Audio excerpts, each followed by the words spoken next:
So I have here two-time tournament champion Nytesdawn, and we're going to talk about this finals video that I have up on screen, which was a big war he had with Lumpen.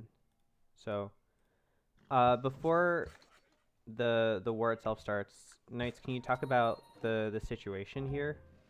Yeah, so I had just killed Ukraine in this game, and now it's just a 1v1 between me and Lumpen. Mm-hmm. Important things to know, I'm autocracy, he's order.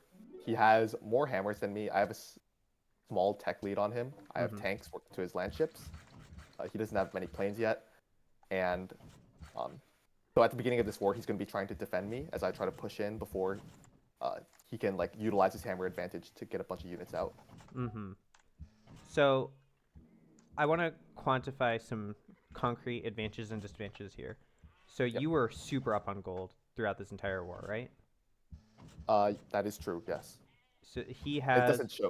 It yeah, doesn't look like it now, but it yeah, later on, my GPT gets a lot better.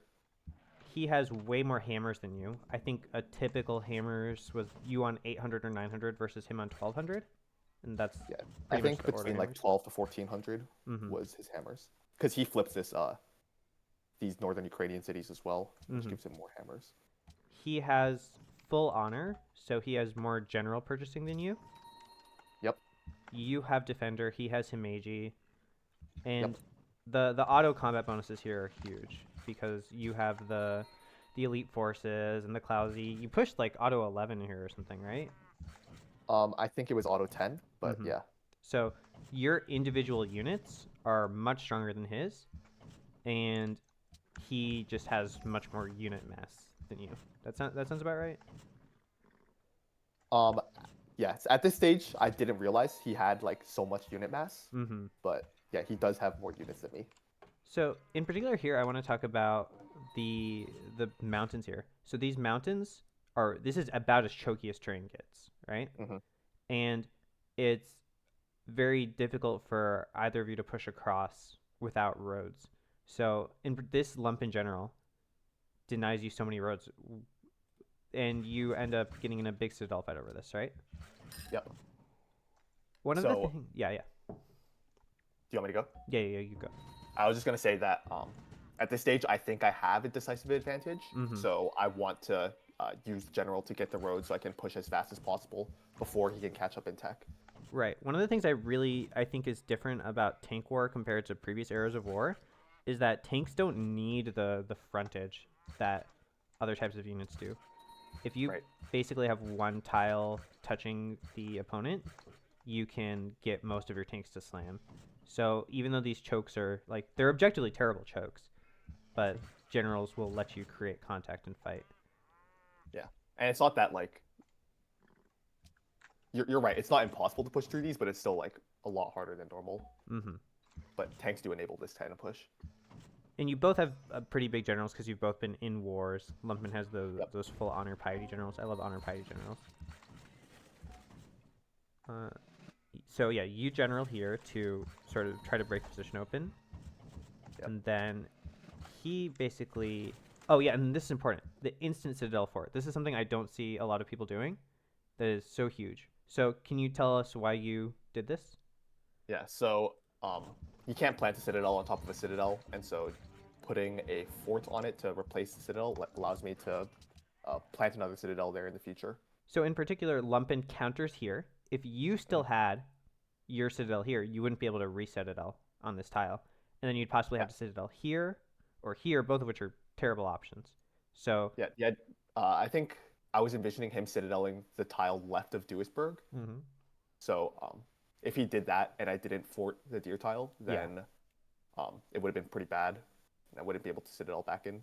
yeah, and again, this is in the framework of you feel very advantaged. You have the big tanks. He's got like anti-tank rifles and calves, and some land ships. You're thinking I need to be slamming him as much as possible. Those are my efficient unit trades. Yep. Um, speaking of this concept, what would you say are the favorable unit trades you can make here? What's the ideal type of slam you're trying to do? So tanks into anything that's not a um, anti-tank rifle. I know we just saw me slamming tanks into I anti-tank those rifles. those trades looked pretty good, honestly. The The tank is slamming, I think, technically hammer inefficiently, but it's still doing a lot of damage. Yeah, I mean it's still fine, but Mhm. it's like the opportunity cost is a tank slam going Yeah. into something else. Mm-hmm. So ideally, like the artillery would connect onto the anti-tank rifles. Mm-hmm. Same with bombers, but I Mm-hmm. think I can't use my bombers right now because he has fighters. Mm-hmm. There's But also, sorry. I was gonna say, yeah, tanks would love to slam. Like land Mm-hmm. ships are fine to slam into. Cavalry are great. Mm-hmm. Artillery are great, obviously. Yeah, look at this. The bombers are just getting stuck from the fighters in Duisburg, probably. Yeah, it's pretty bad. I tried to get any value I could out of them, but Yeah, and look how this particular, like, you controlling the road on the deer tile made you, it opened up more slams for you, right? yep. You do get a little bit stuck here, I think, just because this land ship is good. This is probably where I'd be looking to use a bomber shot the most, right? Just because it's a red unit. Yeah. Shove in another unit as well. Yeah. Well, I'm such a coward because I'm looking at this and I'm thinking, wow, Knights is so thin. I'm far too scared to be pushing in a lot of these contexts. I don't think you're actually thin. I'm just a weenie. I mean, in this situation, you'd end up being right because I get pushed back because of these inefficient trades I'm taking. Yeah. Well, they're not like inefficient, but they're just not great. Yeah. And he's gonna have more units soon. Yeah, I think as autocracy, with someone who against someone who has so many more hammers, you do want to be taking great trades, right? You can't settle for merely good trades. Yeah. So your units are typically, there's the elite forces combat bonus, there's the Clousy attack bonus, and there's the triple promo, right? So yours are walking around with something like 68% from ideology. That sound right? 33, 33, wait. 33, 25, 10. So 68, yeah. Yeah. And then his are getting some patriotic war 10%. And you're generically fighting in his territory. Yeah. And because both Defender and Himeji are in play, there's a 30% combat bonus swing whenever we're in his territory versus my territory. Yeah. Not yet, because I haven't converted these cities to my religion yet, but soon. Okay, so in this, so you're citadeling here just to open up another shot, right?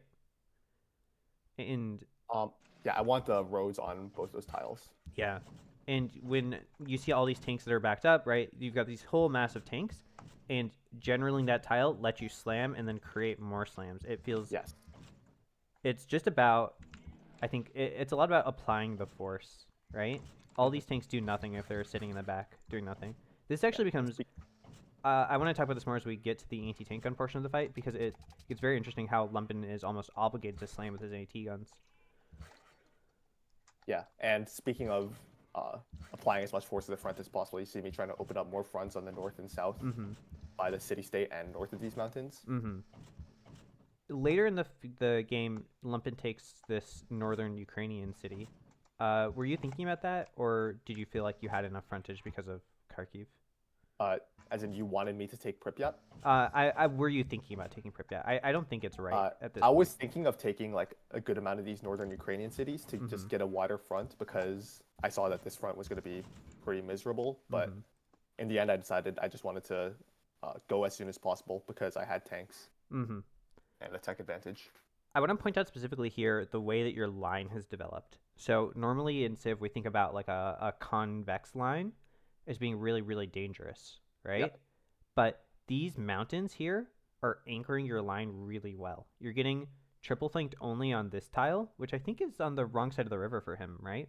It's I can't tell from here. Okay, I think it is. I've been staring at this for a while. So this line, even though it looks like technically like it's unorthodox, the mountains anchoring it make it way safer than it might otherwise be. This is recognizing terrain is also just huge for these fights. Yeah, I think that tile is also in his border, so he gets a big bonus slamming into it.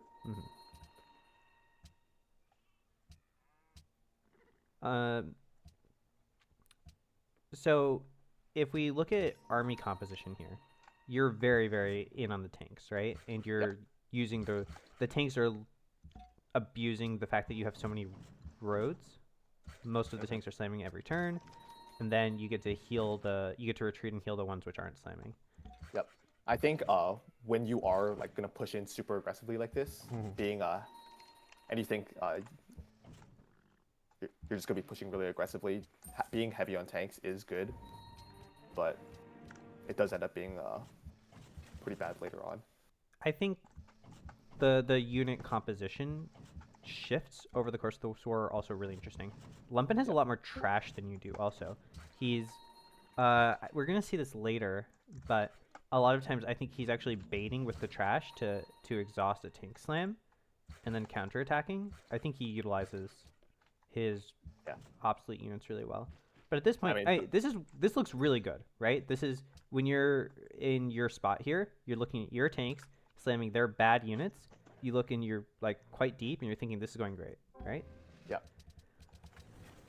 So what would you say your objective was at this point? You wanted to take Duisburg and use that to open more shots?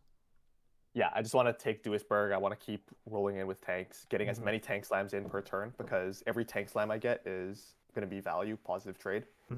So yeah, you're also seeing these like weak units, which could possibly later become strong units, and that's gold for capitalizing on tank advantage. Yep. So Lumpen's started to, let's say, match the tech. He's putting anti-tank guns in front. These, over the course of this war, I think, so in my notes for this, I wanted to talk about this actually as it was coming up. Yeah. I hated this tank slam so much. I thought it was terrible. I was like... Okay, do you want to talk about why you think it's terrible? Yeah, committing on this front is really bad. Like, look at this. He has quadruple flank on me. It's in his borders. He has the whole thing railroaded up, and he just has tanks there.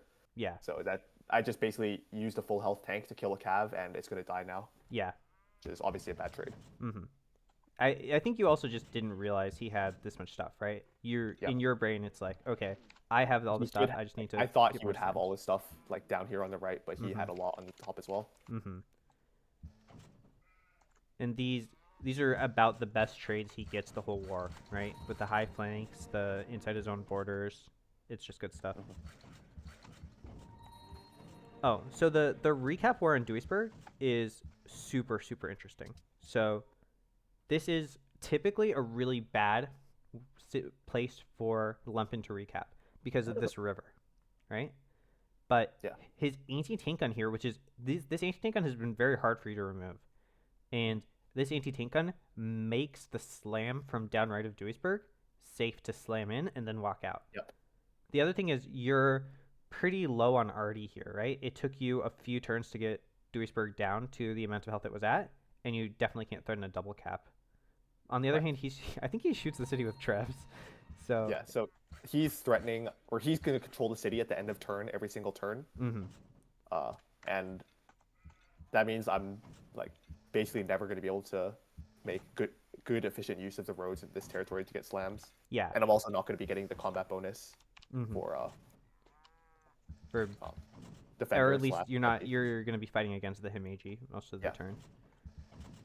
I really feel the desire here to just keep pushing, because I see these weak units in the back. I see this Cav and this Gadra, and first that makes me think, oh, those are easy money with my tank slams. And the other thing it makes me think is, he can't have that much, right? These units shouldn't be there. He would only have these units there if he were low on stuff. But I want to make a comment here about these tank slams he's doing into my artillery. It looks like he's quote unquote wasting tanks by like throwing them in to artillery that I can then just like quadruple flank slam down. But the truth is, like, it's not that bad of a trade in terms of hammers, and in order to slam it back down, I need to like take damage on a bunch of my own tanks. So it's actually like worth it for him to just like suicide the tanks in for the artillery. Yeah, one of the lines I got from Malros when Malros was kind of training me up was that you only get the value on completing a kill after the units that have done the kill heal up, right? Yep. The value of the kill is depriving the opponent of the ability to heal. It's also one of my actual frustrations with Atomic War is the way that arty are so... it's not a snipe city era, right? Yeah. If you want to kill a city, you need multiple turns of multiple arty shooting at it. And so Yep. these arty are actually very valuable and expensive to replace. Yeah. The only way you can really snipe a city is with like artillery on roads, so generals, or just having like a bunch of bombers. Mm-hmm. But obviously, neither of those are going to work super well here. Yeah. So I think this is overpush. You're shoving in You can pretty see hard. I don't have many units left behind this. Mm-hmm. I think you achieved the goal, which was deploying all of the tanks, but they got deployed a little bit too inefficiently. And also, I really love what Lumpen is doing overall with these anti-tank guns. So you can see that there's not an efficient trade for you to make the AT guns, right? The tanks don't slam them very well. Your arty aren't pinging them very strongly. Your bombers, which normally would be your answer, are getting interdicted by fighters pretty badly. Yep.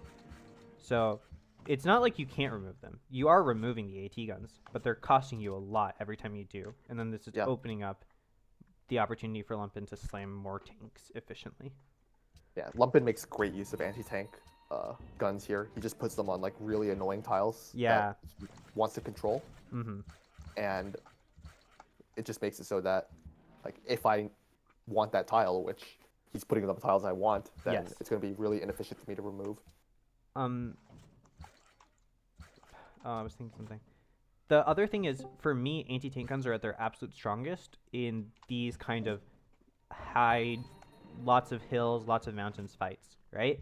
On flat terrain, anti-tank guns are relatively easy to surround and slam down, just because they're not very mobile units. They're hard to retreat. But on these hill tiles where the tanks can't maneuver as well as they might otherwise, the anti-tank guns shine. Yeah. So this Duisburg, you get into a pretty serious recap war with Duisburg. I like how the city's recap to 1, and now I'm saying, okay, now the serious recap war is about to start. And I want to point out, actually, that this profit inside the city screws you over pretty badly. What ends up happening over this next turn of recap is that the situation. I'm gonna pause the video when you look back at Duisburg. Let's wait. So the situation is, of course, when you're thinking about your recap war, what you want to do ideally is you want to take the city, and then you want to move out. And in the situation where Lumpen doesn't want to take from this tile, or this tile, the cursor is visible, right? Yeah, I can see your cursor. Yeah. So he doesn't want to take from this tile or this tile because they both they both cross the river and run out of movement on city cap. So at that point, he would just be throwing away the capture unit, which he's willing to do if it's like a cheap, useless unit. So he wants to capture from this tile, but you've claimed this tile, so Lumpen gets zocked as he takes Duisburg from here. But what happens is the profit capture breaks the zock for his tank. Yeah. So he actually gets to escape his tanks as he's capturing this. Yep, tank gets out, so you don't get your sort of free tank kill you would have gotten otherwise on the city recap. Yeah. Oh, so I actually also thought, I was pretty sure here, that this anti-tank gun move was unintentional. I don't think this was an intentional stack, and if it was actually quite bad for him, because this is exactly the tile that he wants to capture Duisburg from again. Yeah, and he can't swap another tank onto it right now because of the AT gun. So I think, if I recall correctly, at the end here he does take from the right side and sacrifices a landship for the take, which I don't know if it's correct. I'm generally if I'm seeing a one pop city, which I would have to sacrifice a landship to take, I just don't want to do it. But he really needs the roads, I guess. It's the difference between him owning the city and not owning the city is huge. Yeah. And he knows that I don't know. I have to use tank slams to reclaim it, which is okay. Mm-hmm. Yeah. You're both, I think he still gets it back though. You're both pretty low on siege units here. I guess these tiles are all at a premium. So it's hard to create spaces for siege units to be used. These trebs in the front are so funny. Right now, it almost looks good for me, but it's about to look really bad as he's gonna break through soon. Yeah. So my notes for this, I think I said Knights is pushing all the way up until 135, and then on turn 135, that's when Lumpen starts to turn around on you. Yeah, it's about to be the worst turn of the war. You think this is the worst one? There were some Sorry, pretty. the next turn I think is the worst Yeah. turn. So, oh Okay, yeah, maybe it is the turn. that was a pretty bad turn. Yeah. So these here I was really hoping to see. This is exactly where I would want an anti-tank gun personally, right? Yeah. I don't want to be like pushing out here. I just want something bulky to hold that tile and say, Lumpen, go away, fight me somewhere else. Exactly. But in terms of unit composition, my unit composition was definitely not perfect. I mean, it's like a thing that's really hard to get. But yeah, I did not make anti-tank guns because I did not envision needing to hold a static front during this war. Yep. And also, I think Lumpen's unit comp is pretty strange for most players. I don't think most players would be speccing into anti-tank guns this heavily. And it takes a lot of skill, in my opinion, to use them like he did. It's very easy for these units to just become backed up and useless. So... One important thing to note is he does have 3 movement anti-tank guns because he is Goths, which makes them a lot stronger. Yeah. I would not have them. I would eventually have them with Lightning Warfare, but... Yeah. So, like, one of the things I love here, so this anti-tank gun slams here, it climbs the tile. Yes. You can remove it, but it's inefficient, especially because you've been promoting with double ambush, right? So you have basically no promotion bonus against these, and that opens up this slam to take Duisburg and then getting the tank out. It's a really great piece of maneuvering. Okay, he just takes it with the knight anyway, but yeah, I mean that's still good. Yeah, it's not like that knight was gonna do something useful. I think Lumpen's lack of gold was really painful for him. You can see just constantly if he had the gold, a lot of his trash units would have become real units, and then you would have been severely out-united. He also had a Pentagon this game. So. Oh man, how did he get Pentagon? I thought you were pretty far ahead to Atomic, right? I don't think I had an engineer for it. I ended up engineering CN Tower later, I think. Yeah. So part of Lumpen's theory of war here, I think, is to push the anti-tank guns forward, force you to interact with them, and then follow up with the tanks. I don't think either of these elements work well on their own, but when they're combined, they're very powerful. Yeah, and this is perfect, right? The tank is destroyed by the anti-tank gun, then that opens up a way for a tank to slam an arty, and he's so devastating right now, right? It's a pretty bad turnaround.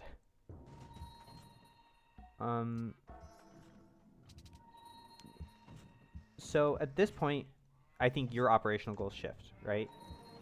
Yep. What is your goal at this point? So obviously just like save these units. These units are basically dying for free. I want to preserve as many units as possible. I want to back up. Do you want me to talk about like my goal in terms of how I'm going to win the game? Game plan? Sure. This is a great time to talk about that. Yeah. So, it looks bad, and normally in a 1v1 situation like this, if you're getting pushed back, like you think, oh damn, I'm going to lose the game. So my plan right now is I know I'm still like ahead of him in science. I'm going to try and get unit superiority over him, and maybe that's with radar bombers or helicopters or modern armor or stealth bombers. But yeah, I'm going to back up, try and hold the defensive line, and I have superior gold, superior science. Yeah. So the combination of, I think gold and science on their own, they don't do that much, but in combination, right? These are your radar bomber upgrades. And from your spot in particular, I'm thinking, how do I hold on until 2 turns when I can spend my gold on radar upgrades? Exactly. And also, I know that even with a big unit disadvantage, which I have right now, I can still probably try and hold on, because I have autocracy bonuses. And you also have that defender, right? Is defender in Kharkiv? Yep, it's Confucianism. It's not in Kiev right now. Okay. I think this is part of why this war turns out as swingy as it does, which is that both you and Lumpen are very defensively advantaged. So Yes. as soon as one of you pushes, runs pretty hard into the defensive combat bonuses, makes some progress, and then the defensive combat bonuses outvalue the push. So it's hard for either of you to sort of complete your exploit. Yeah. These trades look a lot better than trades previously. Oh yeah, I was kind of interested here on what you were gonna pick. You ended up taking lightning. I was thinking about the full ratio. You end up fighting for quite a lot of turns, and the full ratio would have been a lot of science. But lightning is great value. I think lightning also just has a lot of value here because like reinforcing from the cities. All my cities to the left are just like they're so far away. Yeah. This was you're on something like 3 empires here, right? You're on. Yes, this is 3 empires. And although this Ukrainian empire is like not really flipped. Yeah. It's like a barracks in each of those cities, and that's it. Why was your gold so much better than his? I think I have Machu Picchu. Mm-hmm. I mean, he's just wide Yeah. honor piety, so honor piety doesn't have that much gold in it. Mm-hmm. I think he went indulgences, I believe, not sacred sites, so he doesn't have gold from that. But yeah, just wide honor doesn't have that much gold. My gold is like, okay, it wasn't spectacular before, but plus 200. Yeah, this is really significant. I think you actually, I see you struggle to spend a lot of the gold over the course of this game. Yeah, I have militarism, Mm-hmm. or not militarism, mercantilism, whatever it's called, the gold purchasing policy from autocracy, which is good. But yeah, I think throughout the course of this, I was holding gold for upgrades as well as I do purchase some units. But I was also thinking in the back of my head of the Petro win condition, so buying these city-states at some point would be useful.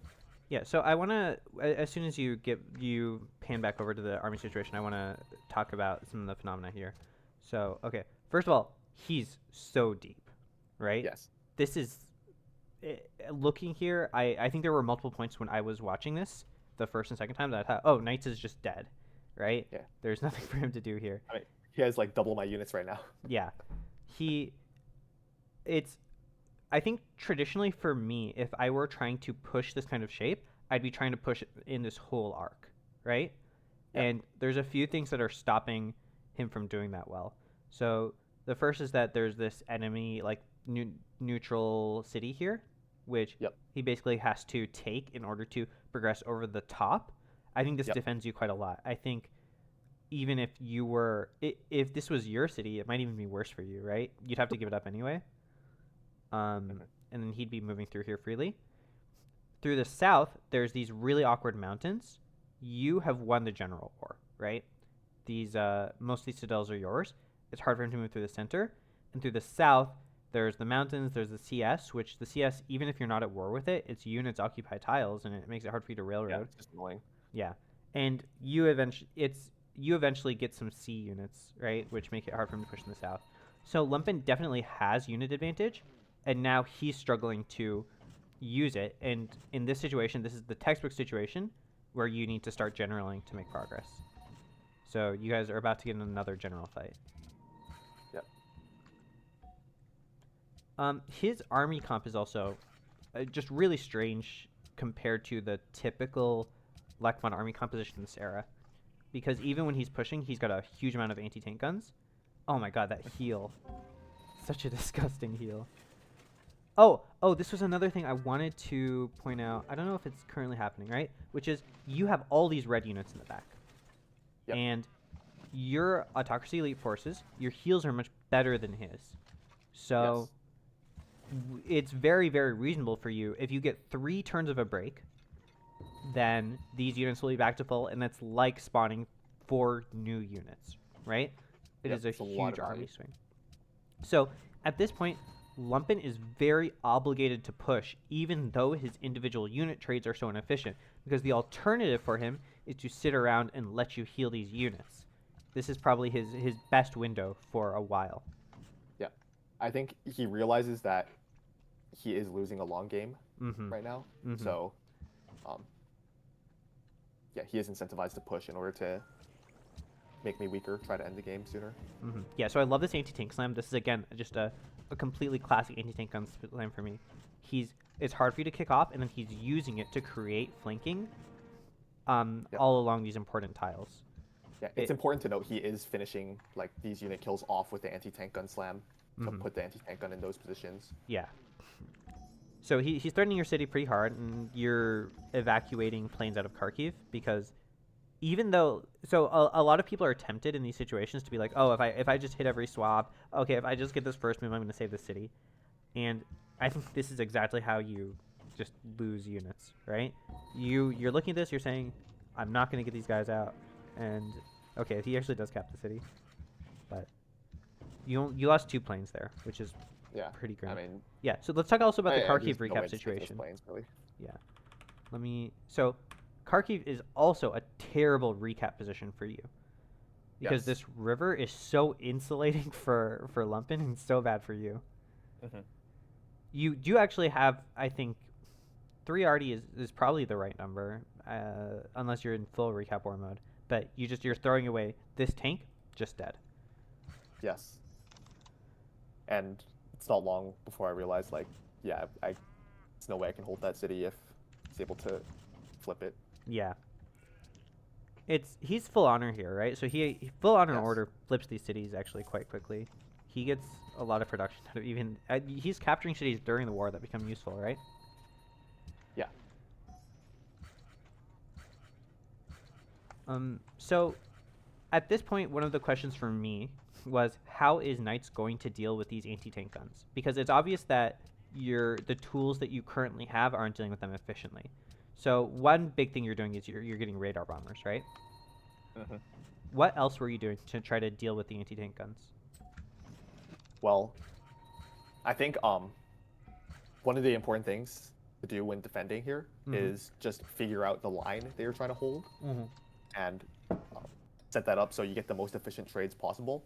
So right now, like, the line doesn't look good at all, but soon I'm going to back up into a position like behind this river, in front of Kiev, behind Kharkiv, that, or like honestly like perpendicular to Kiev, that makes it harder for him to get value out of his anti-tank guns. Yeah. Because anti-tank guns off of roads and that are like slamming across rivers or whatever, they're like much easier to remove because if you have a line and he's slamming into like a position where he's quadruple flanked, you can just like slam that down with tanks and it's fine.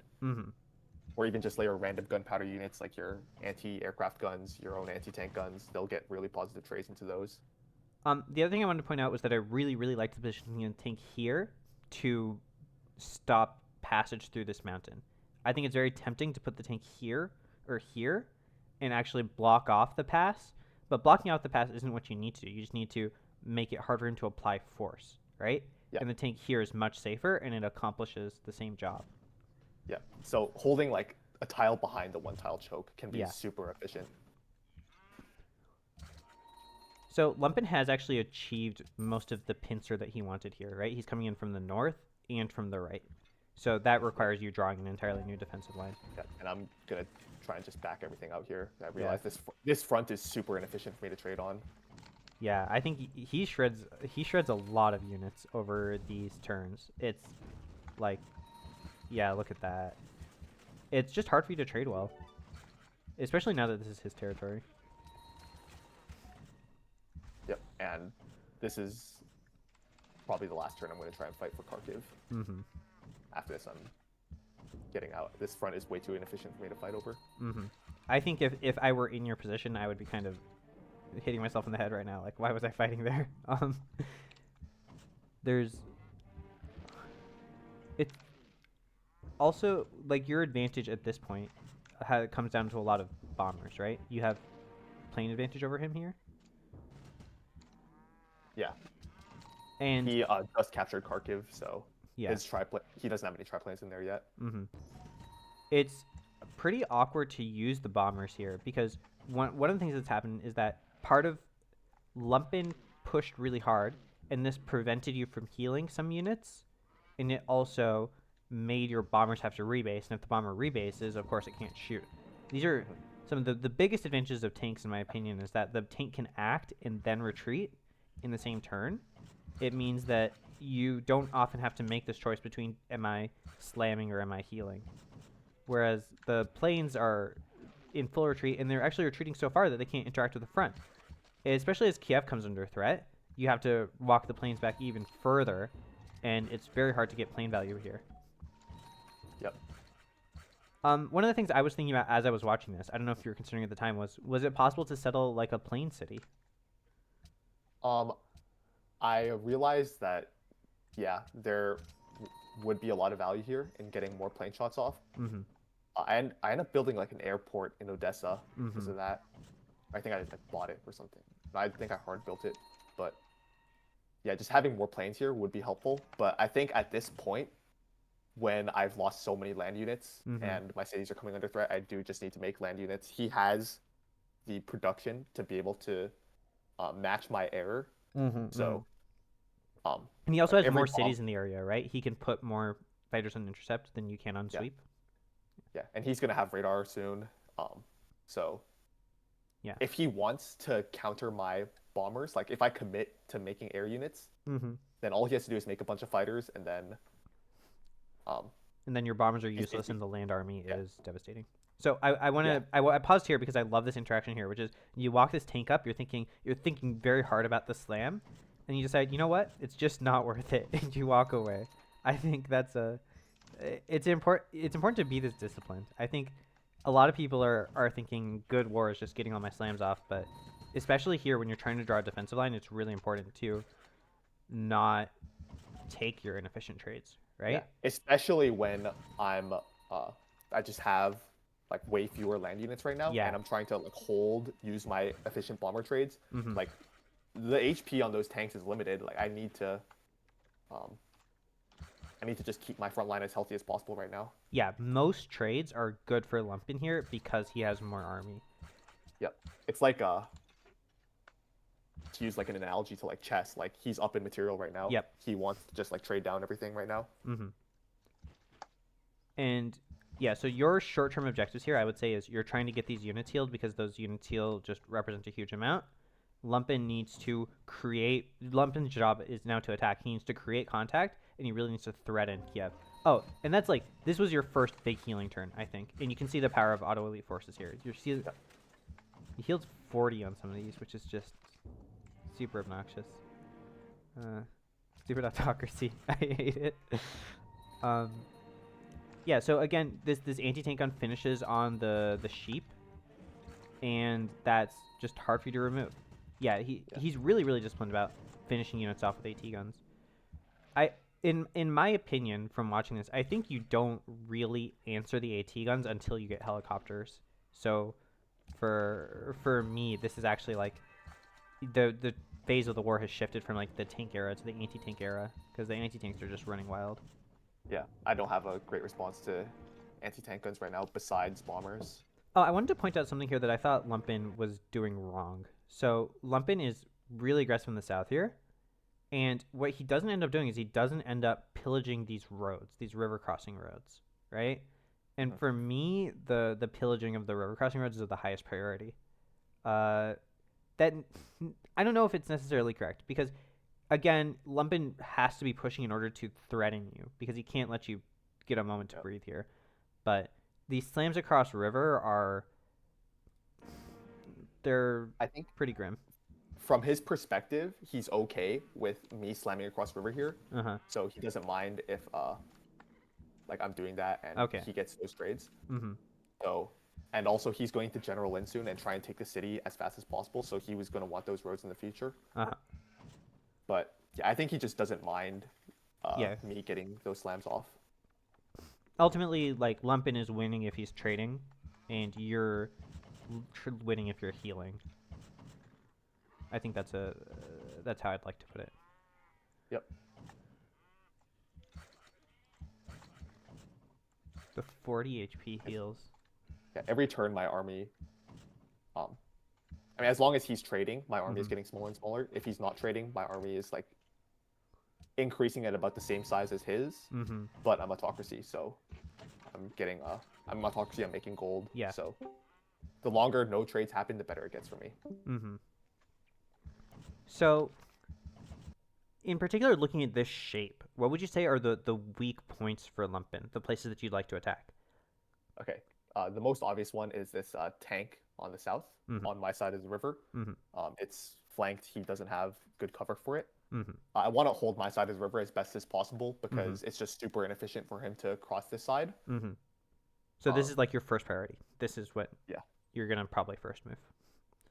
Yes. The incense tile to the right is also weak because, Do you mean um, the one top right of Kiev? sorry, the one to the south. Mm-hmm. The one to the north I don't care that much about because I'm Mm-hmm. never going to try and hold that tile. Mm-hmm. But that tile I just have triple flanked and Mm-hmm. um, there's a railroad on it, so I can't slam it from my side of the river. Mm-hmm. I don't think I'm going to try and hold that tile though. But Yeah. It definitely these two tiles to the south are mm-hmm. the I kind of expect to see you. I've watched this. Maybe it's cheating, but I expect to see you basically retreat behind the river and start yeah, recapping warring over Kiev because Kiev is probably it's your first reasonable recap setup, right? yeah. You can see that this nice line the river draws that Mm-hmm. I'll try and set up my defensive formation at. Yeah. So Right now, in I'm a bit over that line mm-hmm. because I'm trying to hold Kiev for as Mm-hmm. long as possible. Because the longer I hold Kiev, the more bomber shots I can get from it before I Mm-hmm. have to rebase all these planes away. Yeah. So that's why I'm like holding a worse line in front of the city, which is kind of inefficient. And But that's also why this castle is good, right? Even though you do expect to lose the city, even though it only protects you from like one or two arty shots, it's still one or two more bomber shots maybe that you can get off. yep, a lot of this war or a lot of these trades, you have to think of winning wars in terms of like how many units you're making and how the trades are going. Mm-hmm. Mm-hmm. And so, like, even if I'm trading less efficiently on that side of the river, Mm-hmm. I'm gaining efficiency by getting bomber shots off. Mm-hmm. Part of so back when I was playing a lot of free for all, these games were basically ended at radar because the power of the radar bomber to trade well is kind of unmatched. And both Lumpen, I think, controls the air with enough fighters to make your bombers much less powerful than they would have otherwise have been. The other important thing is when he has, I'm using anti-tank guns here finally, but Mhm. when he has uh, a land unit advantage, and if I don't make land units, then he can just like shove in a bunch, threaten my cities, and then Mhm. what am I going to do with my air units? Rebase them. Mhm. I could make carriers, I guess, but Yeah. There was a those are point where you less efficient. started making B ships, and I thought they should have been carriers. Uh, this is just a general phenomenon with bombers, though, right? It's very easy for bombers to get stuck, to be unable to shoot. They need good conditions to operate properly. Yeah, I think carrier actually would have been really useful here. Mm-hmm. It makes sense. So, for Lumpen, like dually looking at Lumpen, where do you think are the spots Lumpen wants to push on? I see all these tiles in front of the river as being just really vulnerable. Yes. So these tiles in front of the river, he just wants to use all his slams into those. Uh, to the north looks kind of inefficient because I'm controlling the river tiles. Yeah.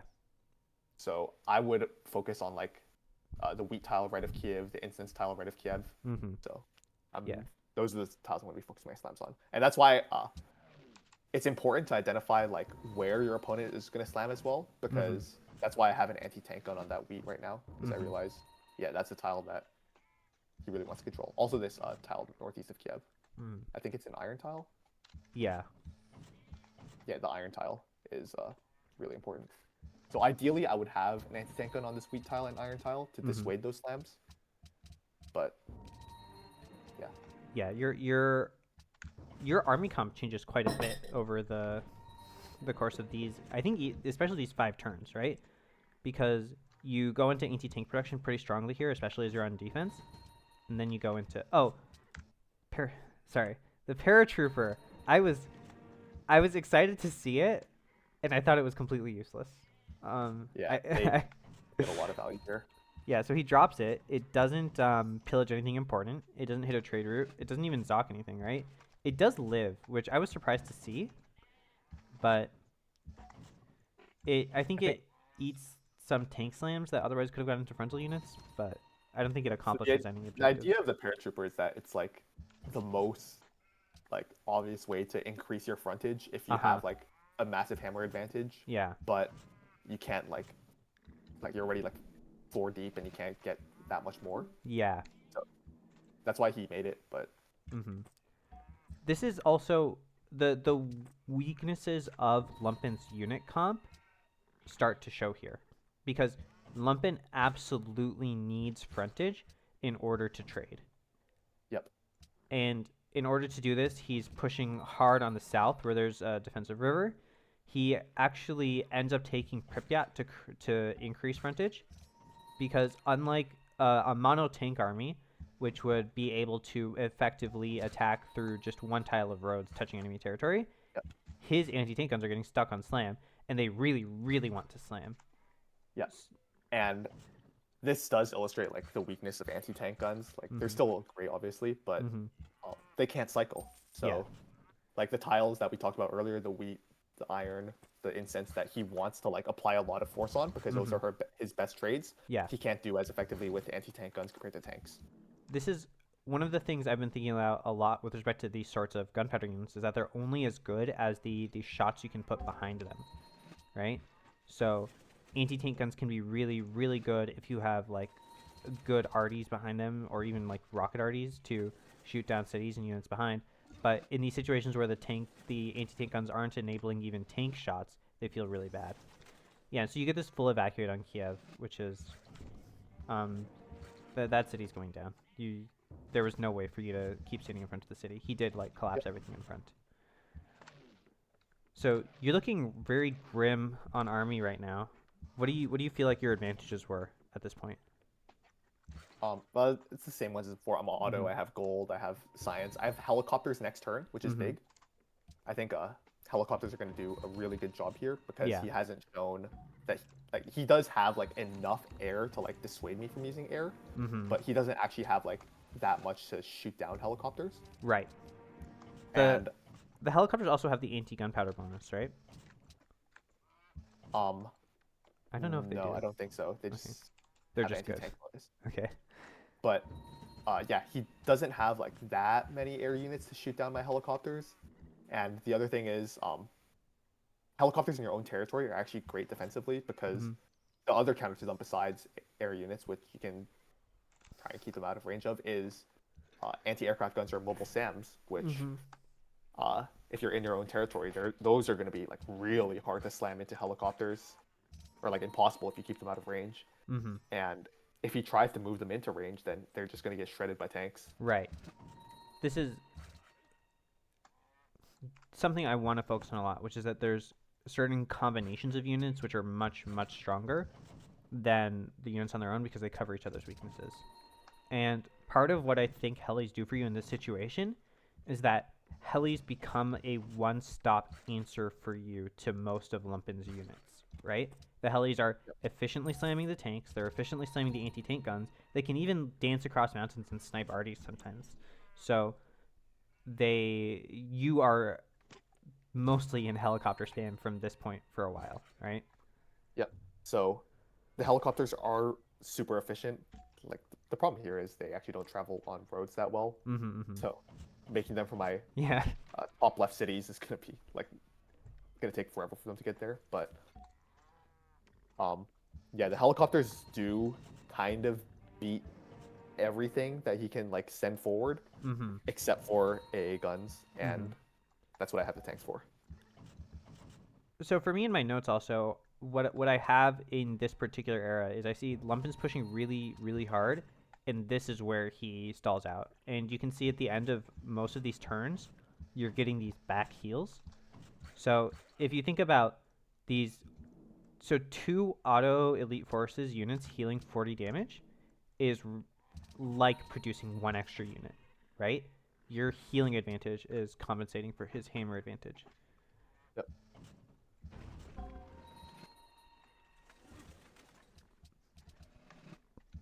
I don't think this iron take into Kiev is a river crossing, right? Yeah, it's not. Yeah, so you guys recap war pretty heavily here. Yep. And he has more arty, so I would expect for him to be able to control this city, unless you deploy. Oh, I didn't understand this general at all. Sorry, I'm just remembering because this confused me. to such a degree. Did you understand this at the time? Because so what I was thinking as he was generaling here, right, was that let me tab back properly. So what I was thinking as he was generaling is, I don't see what this opens up for him, and when that city gets recapped, and it is inevitably going to get recapped, all of Yep. these tiles will go back to Kiev, and then you're not controlling any more roads than you were before, except this instance. What did you think about the Citadel? Yeah. So I at the initial point when it was placed down, I thought the similar thing where Mm-hmm. um yeah, if he just caps it, if he just takes a city, Mm-hmm. and I get the tiles back and he hasn't really accomplished anything. Mm-hmm. But I see the point is like to general to the south again Mm-hmm. for this river crossing, Yeah. which actually makes a lot of sense. He does a lot of damage through this angle, right? Yeah. So I feel like it's not good for him Mm-hmm. if he just takes a city. Uh-huh. But if he has like another general to use to the south, Mm-hmm. then it could be good. But I don't think he has the general advantage to like force that to happen. Is the Yeah. problem. I think what I remember happening is that he just starts slamming through the south quite hard. Like, not even thinking about the city so much as... No. If he can get the roads across the river, it becomes Uh-huh. pretty good for him. Uh-huh. But I don't think No. he controls those for super long. Yeah, and you were on that tile pillaging it. Yeah, that was a general I really didn't understand. Yeah, but he just let me recap the city and get the tiles back, which Yeah. is good for me, of course. But Mm-hmm. he still has that opportunity to general to the south, which yeah, he does now. And now he gets the roads, which makes his slams here pretty good. Yeah. But There was... yeah, I'm gonna try my best to control those tiles again. Yeah, so you can see the regret here, right? Because when you started the Citadel fight, I think it was like Kharkiv to Duisburg around here. You Citadeled on this tile, and then you immediately generaled, and then Yep. you immediately forted it, right? And that turned out to be value. Yep. Here you've Citadeled, and then he basically instantly Citadels back. You don't have the time to fort, and now you're looking at this general, and you're thinking, where on earth am I going to counter? Yep. So of course it probably should have been that I fort the bison tile or the horse tile, one of Yeah. those, to be able to general again. Mm-hmm. But I think I realized that all I really care about is controlling my side of the river. Mm-hmm. So And you can achieve this by pillaging the roads, right? As long as the roads are pillaged, it doesn't matter that he owns them or you own them.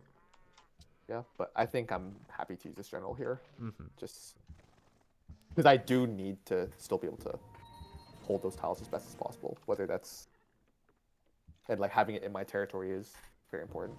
Mm-hmm. There's also the amount of Citadel passive damage is really adding up at this point. Yep, for sure. It's yeah, I think I sympathize a lot with Lumpen's position here because he's looking at this city.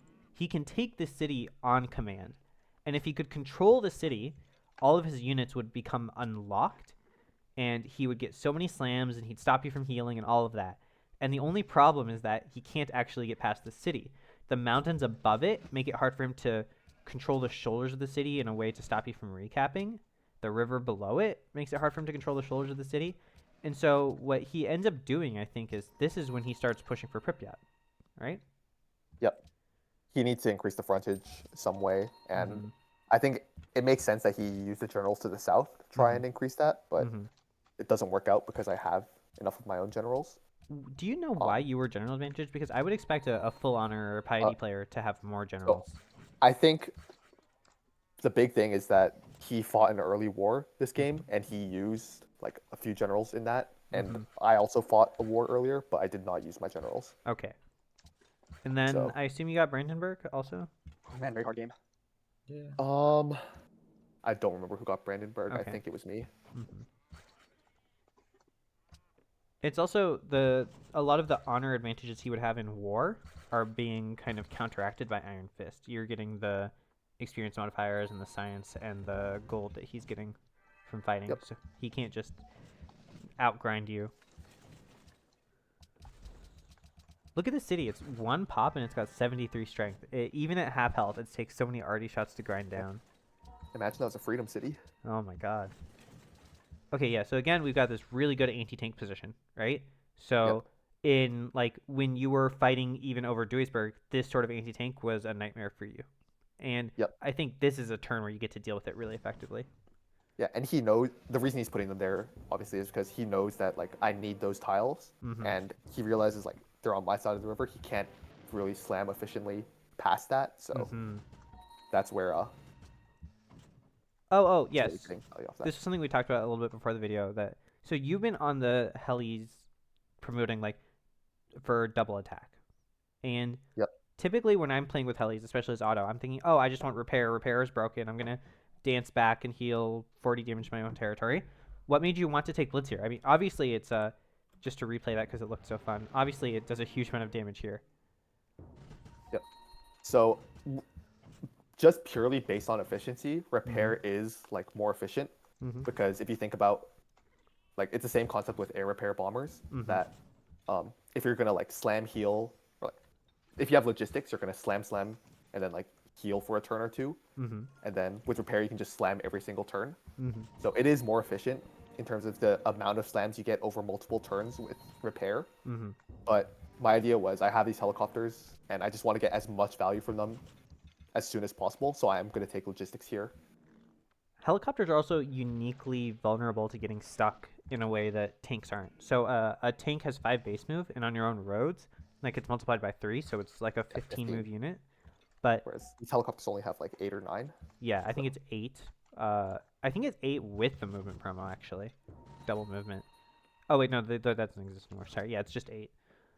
Uh, so the helis, you can't actually apply the force of the helis the same way you could with the tanks. and also specifically because of things like fighters and Mm-hmm. um, AA guns, you do want to keep them like out of range of your opponent to see.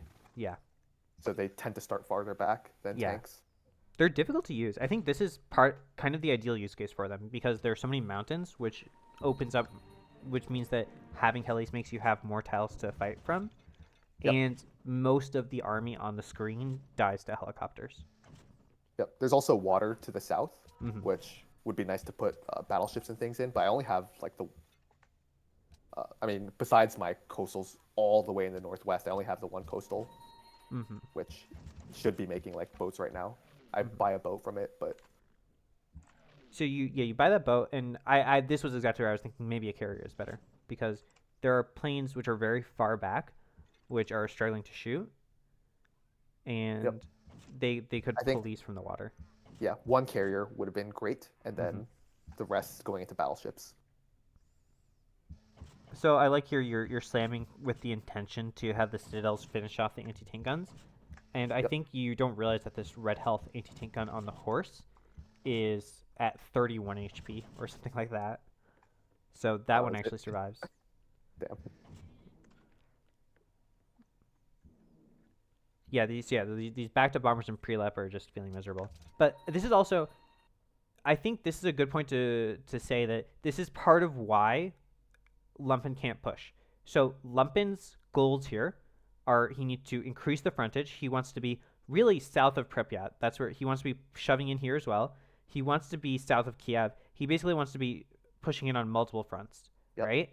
And the water here is making it very difficult for him because he can't control the water. Your helis can control the water very well. Your bishops can control the water. So he's actually getting flanked and surrounded every time he's coming in from the south. Yep. It makes it much harder for him to apply his force. Yeah, you can see the efficiency in holding the river Yeah. tiles. Even though Yeah. like I lose them, it Mhm. costs him so much to get across that I'm getting such good trades.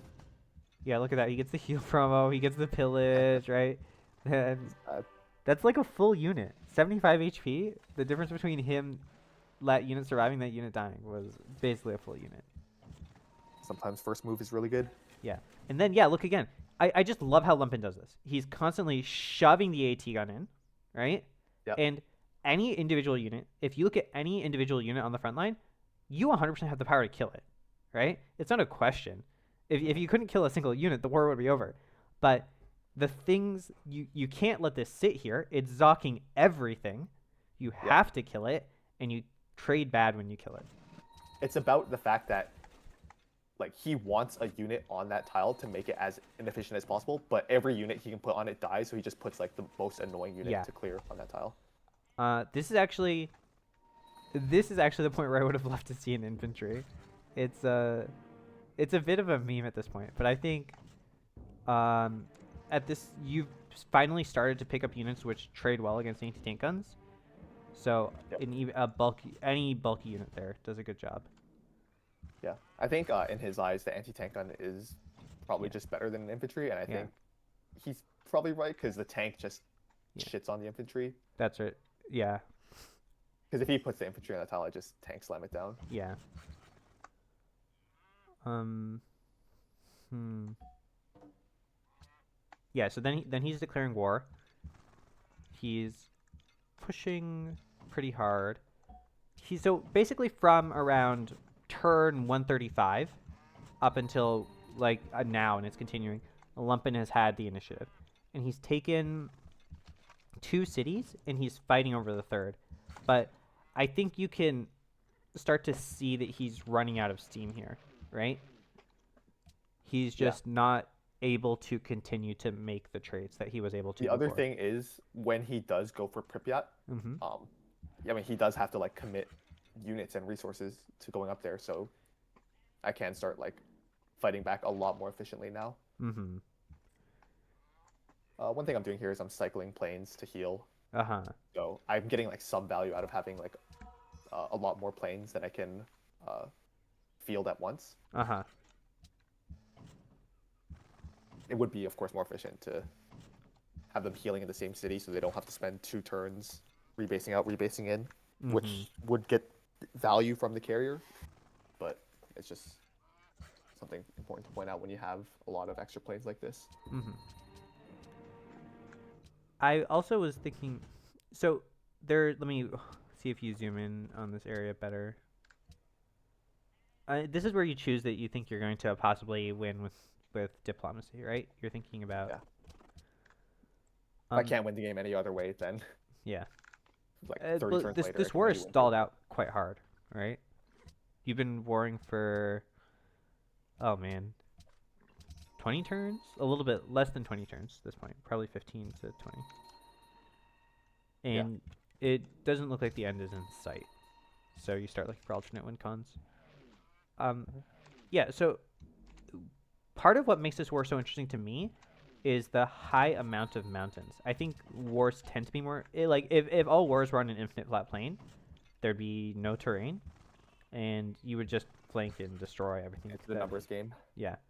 So one of the things I was hoping to see maybe, was I think this area is a really nice place, or especially here, between these 2 mountains, is a really nice place to draw your line. And if you could put some bulky units here, that seals things off really well.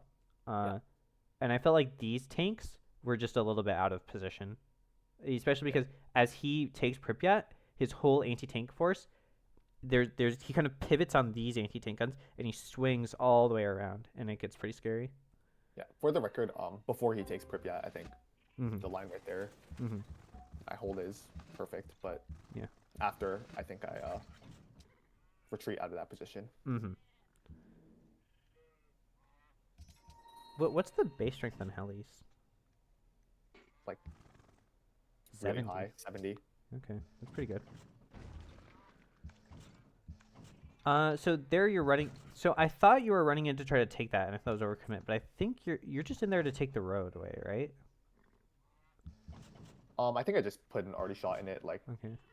to force him to respond to it, because otherwise, like if I do take the city, then it is like slightly annoying for him. But Yeah. and the arty shot was kind of like a for fun move. It wasn't actually good, I think. So this is, in my opinion, disastrous. What this tank has done is you've got all of these tanks which are kind of trapped. This tank, the workers here are trying to sort of road and escape for it, but a lot of your units become isolated here. This tank move I think was really smart of him. Yeah. And it forced me to instantly respond and put some units up there. Mm-hmm. Yeah, that paratrooper just got tank slammed, which, like, he wants to trade, but it's rough.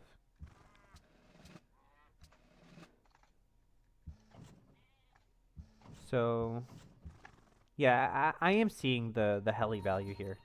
Ultimately, you just need to kick him off as much as possible. It's not like your units aren't healing. You already have a lot of healing going on. So Man, I just remembered I got the same turn by you, Hameji, earlier in the game. I like that you were also Not talking that during the I'm saying, game. like, I'd be winning, but Yeah, not much, but it all makes a big difference. it's like yapping. Mm-hmm. So, was there ever a point where you thought, I'm not going to be able to retake Kiev? Because this is probably your best retake, but you're running out of shots here. I think there's one already. Yeah, I that mean, you- it's pretty bad if I don't retake it. Yeah. But it's like not the end of the world. I think Lumpen's vision of victory here involves continually taking cities, continually forcing you to retreat, not letting you get your heals, right? And so he does have to be taking this, I think. And it's hard to say where the game goes if I lose both Kiev and Odessa, Yeah. because once he takes those, like, and I'm fighting over my cities, then I have a lot more air superiority. Yeah. This But- is part of your problem, right? That your planes have gotten bottled up because you have nowhere to place them.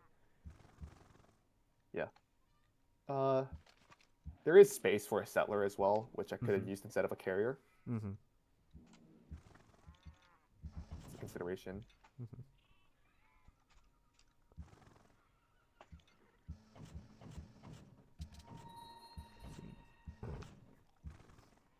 Okay, 7:30. Okay, that's where my next note is. So just to look at the efficient trades at this stage. So your arty shots are always good. Your plane shots are basically always good. Your heli shots are always good. And what you're trying to avoid is you're trying to avoid slamming into AT guns with tanks, and you're Yeah. trying to avoid getting shot, basically, right? Like your army composition has turned into something which is just mostly made out of good trades. Yep. And that's the key part, is trying to like connect the good trades. Mm-hmm. And He's also like he's pushing, and that means that you're the one who gets to pick when you engage his units, right? Yep. So generically, you would expect a defender to have better interactions. and now I'm holding the line you said with Mhm. these two tiles. Yeah, every time I see one of those 18 gun kills, right? I know, like, of course you can retake that, right? But then what's gonna happen to the unit that retakes that? It's yeah. So here he slams the tank in on the horse tile, pillages, right? And then he slams the 18 gun in again, right? And he's really just trying to overwhelm you. I think that one was bad because Yeah. it was quintuple flanked, but Yeah. you get the idea that Well, I think this is where it starts to fall apart with Lumpen. So, at least the way I have it written down, this is where it's about to reverse. I think he runs out of capacity to push around turn 148, and especially in the south here, he's started to feed units. yeah. The sentiment is that like he needs to keep pushing, push his hammer advantage. He's Yes. not making as much gold science, not Mhm. healing as much.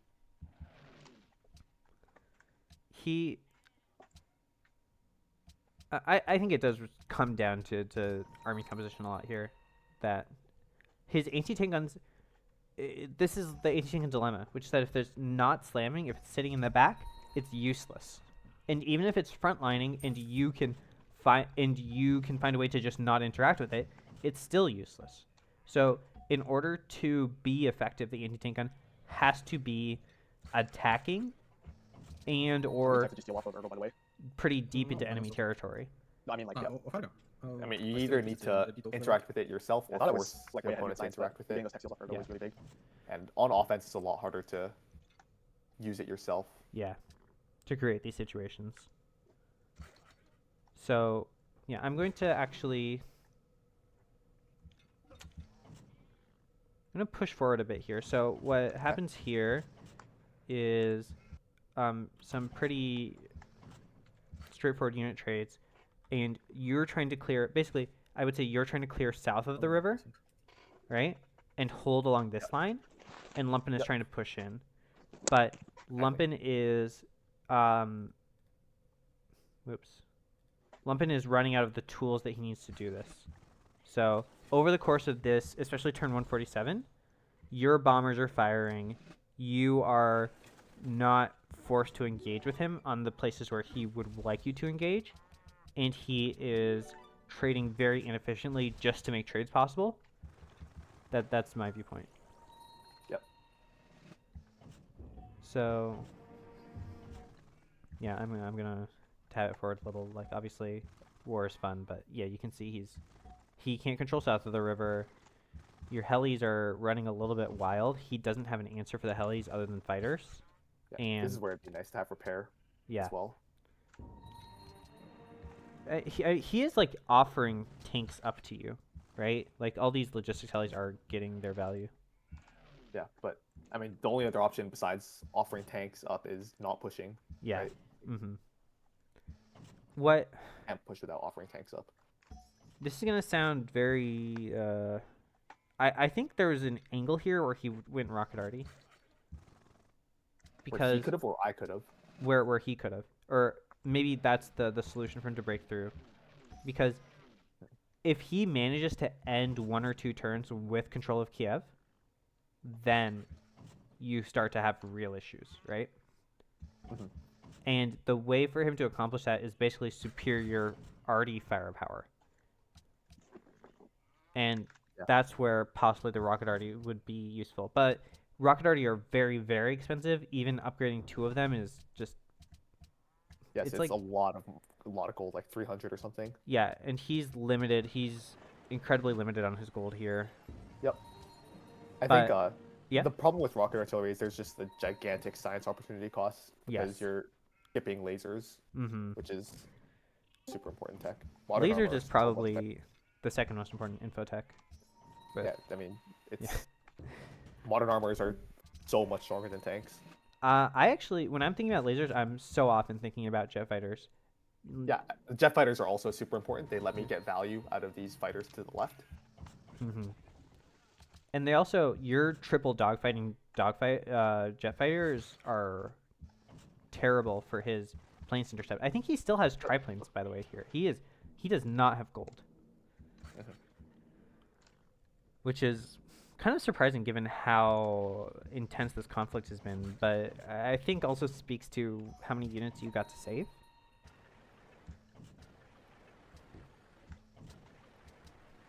Wow, working stocks says something. That's my my merchant city. Mm-hmm. There's Yeah. like, in terms of the sim for this game, Uh-huh. and like it's definitely not great because Yeah, I mean, you're hard fighting. I've been fighting for a long time, but Mm-hmm. I realized like, yeah, I need to work like my secularism slots. I need to hammer down more, but it's hard to do. So by the time the video started, by the way, you were 6 hours into a serious game already, and then you fought for another 3 hours, 3+ hours. Yeah, 3.5. 3.5 hours, yeah. It's very exhausting.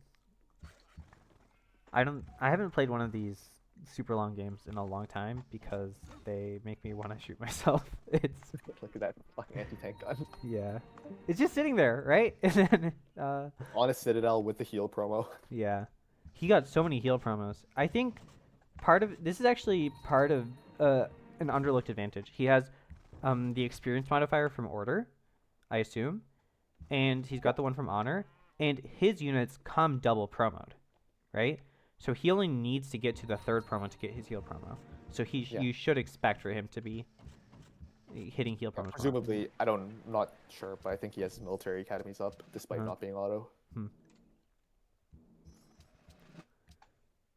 Yeah, every time I see one of these red tanks move, I have this jolt of fear because the red tank is the one that you want to heal the most, and having to move it is painful. So yeah, at this point, it looks like this is the turn that he could possibly take and hold Kiev because you've had to back out so far, and because you're low on tanks. But he just doesn't have the units left here. He didn't manage to that wall you built. below Pripyat meant that it was hard for him to shove the units in. And at this point, both of you kind of take a break. Yep. I think he realized the trades are way too inefficient now because I Yeah. have both helis and moderns. Mm-hmm. So, He'd like to slam the helis with the ATs, but then the moderns would just destroy. Sorry, with the AA guns, but the Yep. moderns would just destroy them. And then the helis are dealing with everything else quite nicely. Something that I found funny while I was watching this, which is that when you took Lightning Warfare, your worker movement actually became so much better. There's yeah, lightning is great. yeah, Lightning is amazing. I think Eep is planning to buff Lightning in the next luck patch, which concerns me. That's cool. I mean, I love taking lightning, Yeah, but you just can't a lot of the time. I think the opportunity cost is so big on Lightning. Yeah, but- auto tier 2s are so good.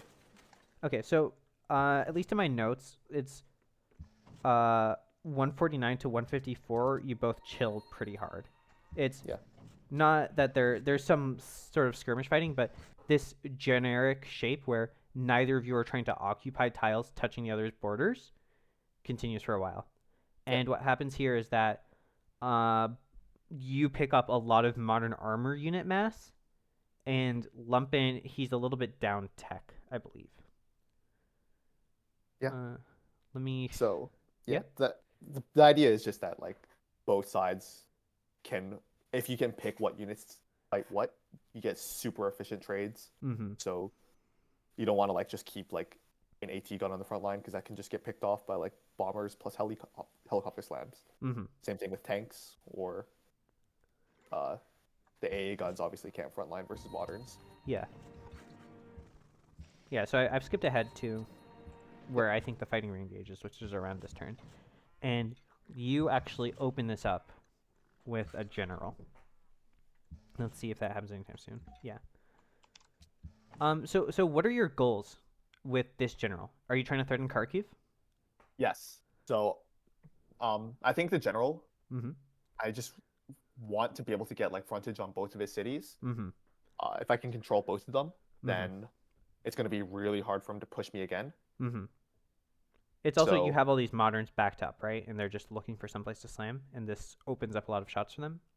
Yep. And even like if I can't end up pushing, the Mhm. Citadel is great for defensively. Mm-hmm. Yeah, so then you two get in a little bit of a general war again.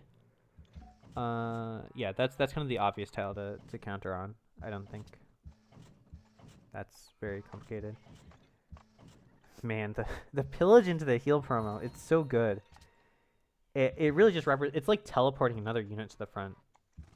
I find heal promos are just, I hate heal promos so much, but They're pretty good. yeah, they're so good. I think I was actually talking to Sarah about this, and Sarah said the biggest reason for heal promos to exist is that barbs would be completely unmanageable without heal promos. That actually makes sense. Yeah. Nerf them and you'd have to play on Emperor or something. Yeah. I mean, I certainly don't want to play a version where I have to fight barbs without heal promos. In Immos mod currently, your city border only gets your city shot only shoots out one tile range without a wall, Oh wow. and it's caused so much barb grief. Yeah. Cities are so important versus barbs. That sounds really annoying. Yeah. So back to your unit comp here is you have a lot of moderns. You have some AA guns, which you're using as basically specialized tools to try to pick off helis if he leaves them in front. You have Yep. some AT guns, but the bulk of your army here is planes, moderns, helis. Oh yeah, And- and back to the point about the defensive Citadel real quick Mhm. is it lets me get the planes in to Kiev. Mhm. Sorry, I interrupted you. No, I think this was the right sort of interruption. So you push pretty hard here, and one of the things that's big, especially in this upcoming turn, in 156. So 155, Lumpen is happy. You guys are trading approximately even. I don't think it looks particularly advantaged for either of you. There's the same situation you had for a while where he has more units. You have better quality units. Both of you have very strong defensive combat modifiers, so both of you are very strong inside your own borders. But we'll see starting around 156 that Lumpen goes very unhappy, and then things look very difficult for him. You've also, yeah, I think your jet fighters have also created a lot of shots which previously didn't exist. Yep. Also, just jet fighters shooting into helicopters is really good. Yeah. You do manage to get, I think his army comp, especially around anti-tank time, was beating up on you, and then basically once you got to helis, your up tech and up gold allowed you to react to his army comp strongly.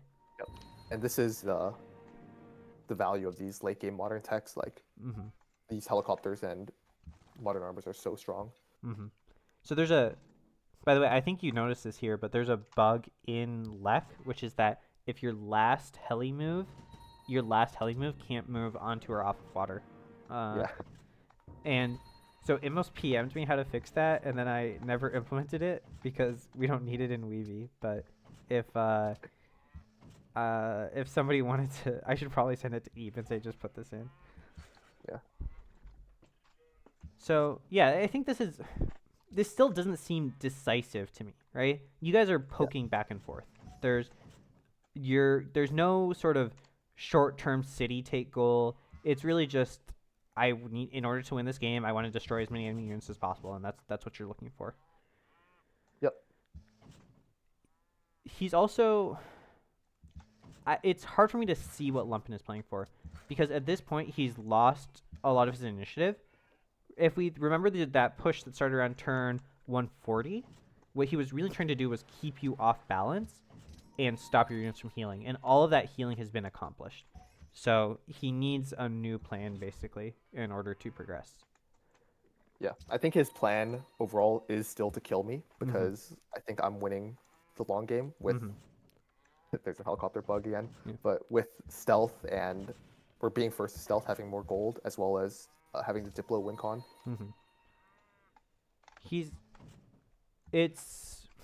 I think it's just very hard to progress here without Rocket Arty. Because he needs two things to go right for him, right? He needs to clear out a double row of enemy border units, right? Which is super difficult. And then after that, he needs to be able to pressure the city with planes in it. Yep.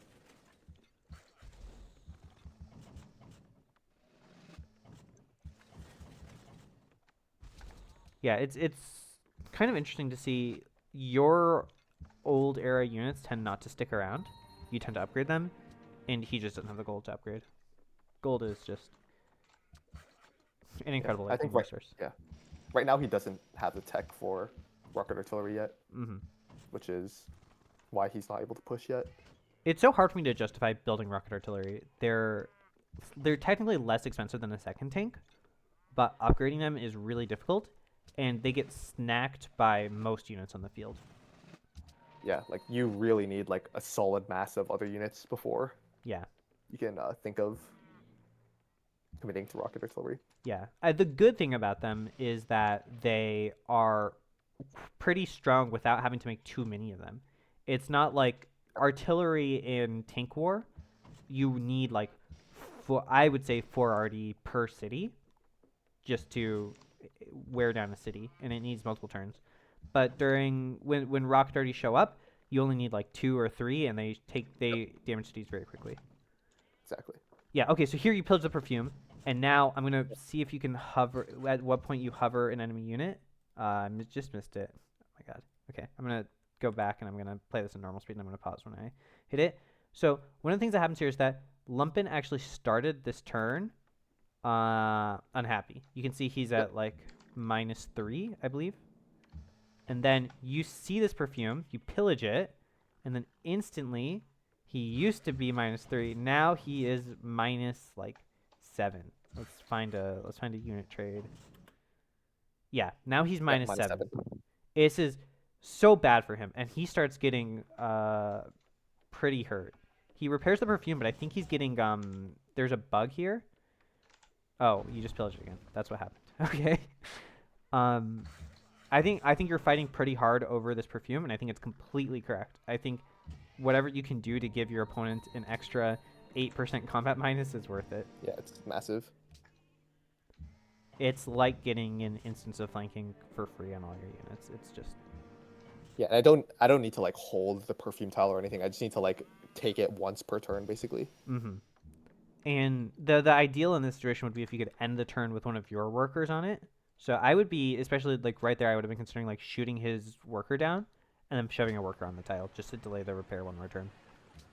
That I mean, he just takes the worker though, right? Yeah. Well, yeah.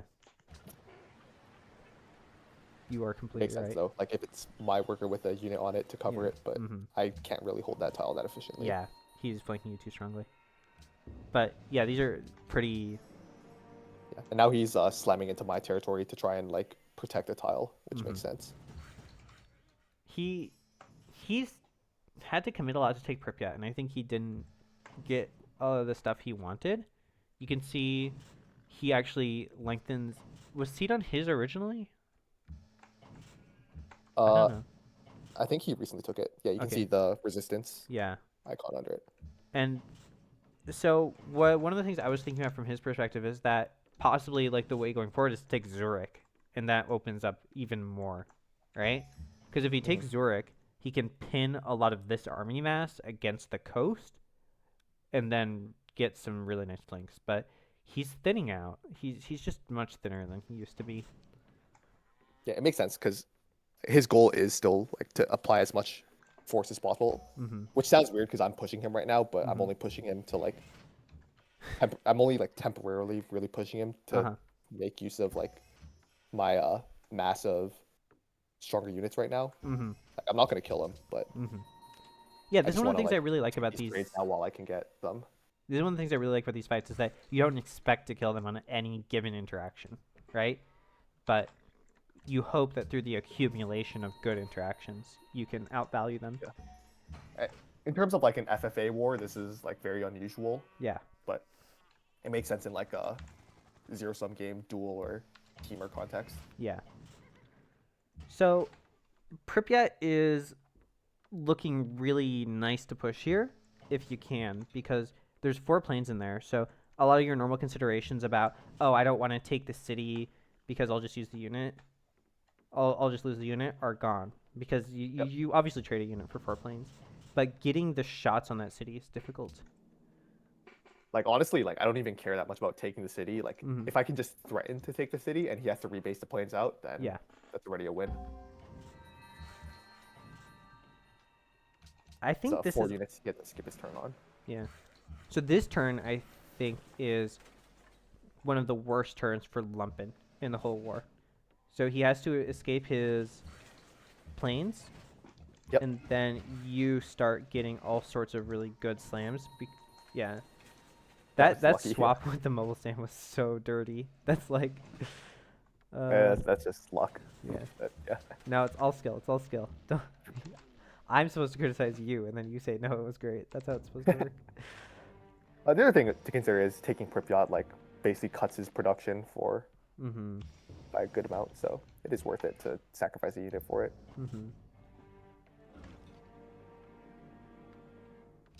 Finally, logistics artillery.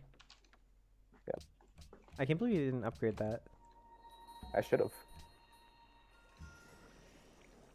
I think about it later, but Yeah. once I think about it, it dies or whatever. Something like Classic. that. No, the rocket artillery is so squishy, especially in like heli era. They basically get one shot by anything. They get like 2 or 3 shot by bombers even, and it's impossible to really defend against bombers. So they're good in really specific contexts, which are hard to engineer. So yeah, I don't think I liked the way you were fighting over here because these units just naturally get pinned against the mountains. It's inefficient. I'm like kind of tunnel visioned on getting the perfume again. But Yeah, it was so good for you the first time, right? But you didn't trade that badly for it. I mean, I'm still getting Yeah. him to be unhappy, but it's not very efficient because the trade's just more efficient for him. Yeah. On the other hand, I love like putting the anti-tank gun here, even though it's getting flanked, because it's just like, yeah, what are you gonna do about it? Are you gonna slam down my AT gun? Okay, those are good trades for me. Yep. And that's like a tile that I don't really want to hold with any other unit. Yep. And it opens up a flanking instance for you to attack around the perfume. So this, yeah, I think this war is fun to watch because of how swingy it gets. It's very, very rare to see this kind of back forth dynamic. Yeah. Yeah, it's one of those things that like allows this war to go on for so long. Mm-hmm. I think you are running out of stuff here. Both of you are low on stuff. There's a bias whenever you're fighting these wars to be like, okay, I know I have nothing behind this, and then you expect your opponent to have stuff behind it, so you can be pretty pessimistic. But here, I think Lumpen does replenish forces more quickly than you do, just because he has more base hammers. Yep. I mean, I see this type of front. He doesn't have that much. I'm happy to keep just trading. Mm-hmm. Yeah, and he's still pretty unhappy. That's part of what makes this so bad. Oh, yeah. So what happens here is there's a cascading effect where you kick the planes off Pripyat. He Yep. doesn't have planes in this area, but he does have lots of units. So your bombers become unlocked, and your bombers actually become unlocked all the way back, even to Odessa, right? Yeah. So your bombers get to fire quite strongly for one of the first times since jet fighter tech. And this causes a lot of damage. One important thing I'm doing here is I'm pillaging the road so that these helicopters can't get slammed back by AA guns. Yeah, yeah. Hmm. Yeah, I'm trying to set up the cap for Kharkiv better than this because I know he can recap, and Mm-hmm. I don't want to lose some modern armor for it. Yeah, this is actually the second arty you've killed on that specific left of obsidian tile. There's a lot of signals here that he's running thin, right? He's not trying to kick you off of even the tiles that he has pretty good flanking on. Okay, there he is. Oh, okay. Yeah. That guy probably should have been backed up. Yeah. Yeah, it looks bad for him, but the reality is I don't have that many units either. So. Yeah. You can't exploit this as well as you would like to. But I'm still happy to take the trades when they're coming now. Yeah. This was kind of interesting. So here, there's a big force of bishops here that you kind of try to put together a push, and this is, in some sense, you could say like, oh, this is hammers that aren't going towards the front, but the front is managed, right? You're willing to play with the amount of units you have by Kiev, and then start to open up a water fight. Yeah, the idea is like I think I have enough units to not die in the front. So if this naval attack goes off well, then it's like gonna provide me a pretty decisive advantage. Yeah, and even if it has some limited success, you can always swing them around and find some place to shoot below at the bottom right of the map, right? There's always some exposure. And the idea is just that I have missile cruisers next turn, so that's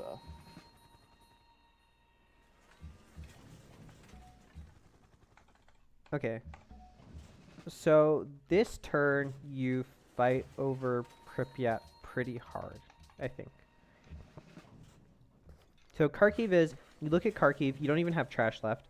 So you know that if you capture it, he's just going to recapture.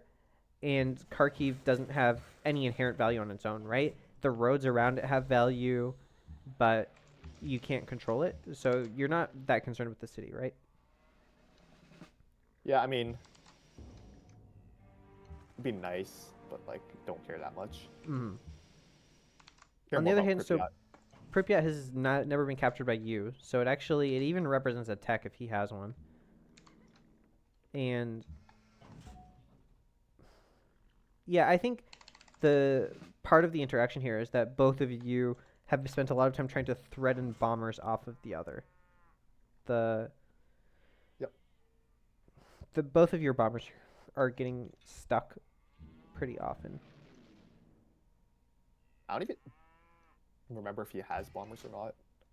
I know he has like fighters. He's been Yeah. shooting my helicopters as fighters. Mm-hmm. Yeah, definitely kicking away the fighters from Pripyat let you get some shots over the last turn. But he's probably reestablished some intercepts. Yeah, and there you go. You see the fighters. That's the effectiveness of Sidon as well. Mm-hmm. I'm. Oh, so city Looking states for can any build unit to jet cap. fighters, right? Oh yeah, so that's a really. So I want to replay that actually because that's so important. So what happened here is that this kill on the cow opened up a capture on Kharkiv, which didn't involve getting socked, right? Yep. And the general phenomenon here is that in order to stop, in order to war over a city, you need to control the shoulders of the city. So for Lumpen, that meant like here, because that was the only tile you could. This tile was the only tile you could take Kharkiv from without crossing the river. So that kill was really good for you. It set up again, it like sets up a chain, and then that exposes a lot of enemy units. It still looks like he doesn't have that much, so Yeah. I push in and try and hold the mountain choke with the AT gun. Mm-hmm. Yeah, this era, I think combined arms, the combined arms units, the anti-tank gun is so tough to kill relative to its contemporaries that it makes fronts very static, right? And then now at this time, all of these units once again are very easy, very happy to murder each other. And something to point out here is that if Lumpen has city damage, he can just walk through these citadels onto this cow and then into Kharkiv to capture. Yep. But he would get socked on the capture. So this is like a situation where you're perfectly fine with him even taking it if he wants, but you don't want to put planes in that city yet. Exactly. Honestly, like, just looking at the screen, he doesn't have that much there, but I have, like, even less. So Yeah. if he wanted to take that, there's not much I can do about it, and I'm going to have to give up the city again. Mm-hmm. This is also... That's so funny. This is also part of why you guys had to pause from 149 to 154. Not, you didn't actually pause, but both of you needed time to build up forces. Yep. And I think I believe that around in a few turns you're going to run out of the capacity to push again. This is, I think, very typical for these fights, right? As you push until you reach the natural limits of your ability to push, which normally come because your units are running out, your resupply lines aren't great, right? And then you stop and you try to hold and consolidate. There's a start-stop nature to these kind of fights. Yeah. I also think I, like, run... This is about the turn I run out of Clausewitz. Which Oh, is, you actually ran out of Klausy? Yeah, pretty big deal. So I only found this out recently, which is why I've been going around saying it everywhere, but Clausewitz straight up doesn't work on any ranged unit. That Really? Yep, that includes bombers. It just the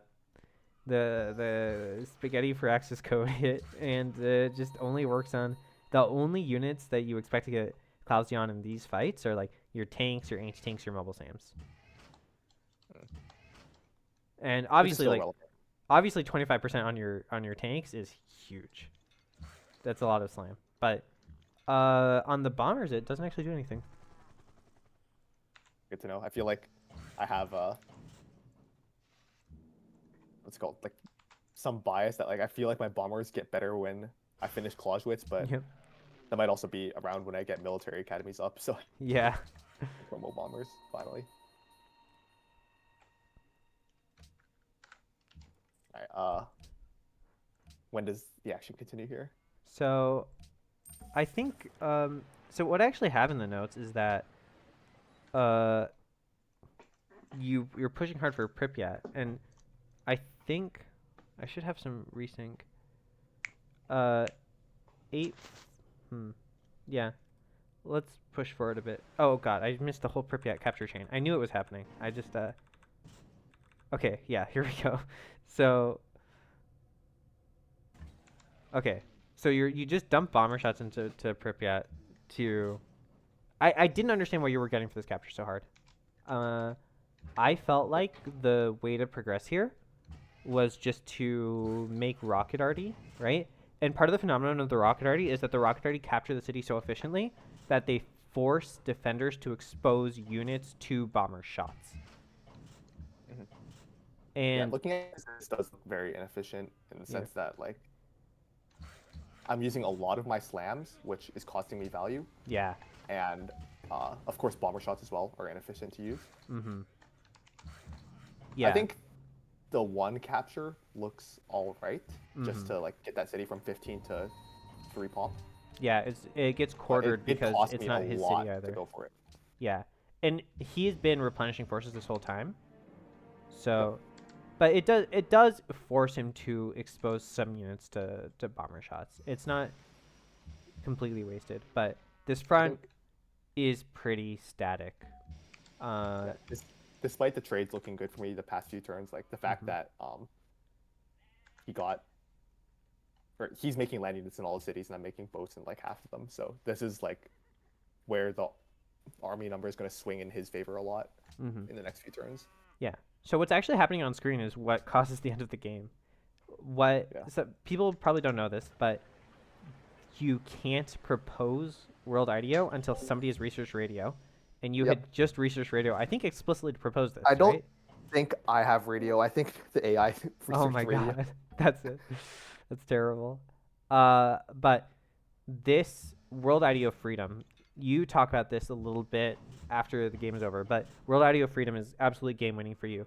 If it were, you can't propose World IDEO Auto because then Lumpen would switch to Auto. It's And- game losing. Yeah. And obviously, you don't want World IDEO Order. This does nothing. Freedom, Yeah. you can support the happiness much better than he can. Yep. He's on more cities. You have a lot of patronage options. And he's switching to Freedom is terrible for him. Freedom loses him base hammers per city. Freedom loses him even his combat bonuses on the new units. It's not a playable ideology for him. So Yeah. actually this is the thing that stops Lumpen from being able to continue his war. And the other thing is that it progresses the Diplo win con as well because Yes. it gives me 2 extra votes whenever I want to swap. Mm-hmm. So yeah, I'm gonna tab forward here. There's not much Yeah. in this immediate, but when the turn rolls, you can see how bad this is for Lumpen. Well, I don't think it passes until like 10 more turns or something, right? Or Let me see. sorry, 5 more turns. Yeah, the vote isn't in until 5 more turns. Okay, 4 yeah. turns. So there's a breakthrough actually from on turn 160, which I want to look at. So what happens here is that you hit Pripyat, and then using these roads, you actually angle up left for Sidon. And part of the rationale here is that you know that there are probably planes in Sidon. You've just killed a triplane there, actually. This is what I'm saying. His lack of gold is so bad for him, because the jet Yeah. fighters are one-shotting triplanes. Alright, This let's is- get shit on by. It's literally worse than not intercepting at all. But those were in Sidon. You also, yeah, it's a little bit difficult for you to spend your gold here. Definitely, I think this was a strong case for a rocket arty upgrade. I think at this stage I'm thinking of Buying saving for CS? stealth bomber upgrades. Oh, okay, yeah, that makes a lot of sense. You can't be that close, but yeah, I'm still like 9, probably 8 or 7 turns away with kill yields. yeah. These kill yields are so much science, especially in these types of fights. But yeah, so you end up you hit Pripyat, and then you kind of use that to drive a wedge, which I thought was really cool at the time, and then Lumpen kicks you off, which was also very It cool. would have been cool if I had units. Yeah, exactly. Yeah, so there's the Pripyat take. He's trapped across the river, so you're like, okay, I'm gonna snack that. You actually do manage to get in front of the city, and he's very far away from his own roads now, which is part of why he can't punish you. His roads are all the way up here, so he can't like run in tanks from anywhere. They can't run across this much rough terrain in order to punish. This is a fucking tradition city from Ukraine versus Yeah. the Liberty cities from Phoenicia, which is The- hilarious. The war power of the tradition borders. Yeah. So then you got one rocket arty shot. If you had 2 rocket arty shots, you'd have that city. That's the Yeah, tragic imagine part. that logistics rocket already was upgraded. Yeah. Then that city would go down, right? And Yeah. he doesn't have that much recap power here, right? If he did, he would have recapped Pripyat. So that's it's so Note tragic. And the you anti-tank have the gun in front of gold. Sidon, Yeah. holding the most important tile. Yeah. Yeah. It's hard for him to kick this unit off. He can't create flanking. It's you're only slamming from one tile. It's not great. So I think it's a very reasonable and good push in my Yeah, opinion. these slams I'm doing on the modern armor though are not good. I think I wanted the oil tile, but Mhm. He's not oil minus at all, right? I mean, he's not even in. no, lot of- he has modern armors now, so Yeah. he's completely fine. Mhm. But And he's also built up a lot of force on the right, which I think you're basically ignoring.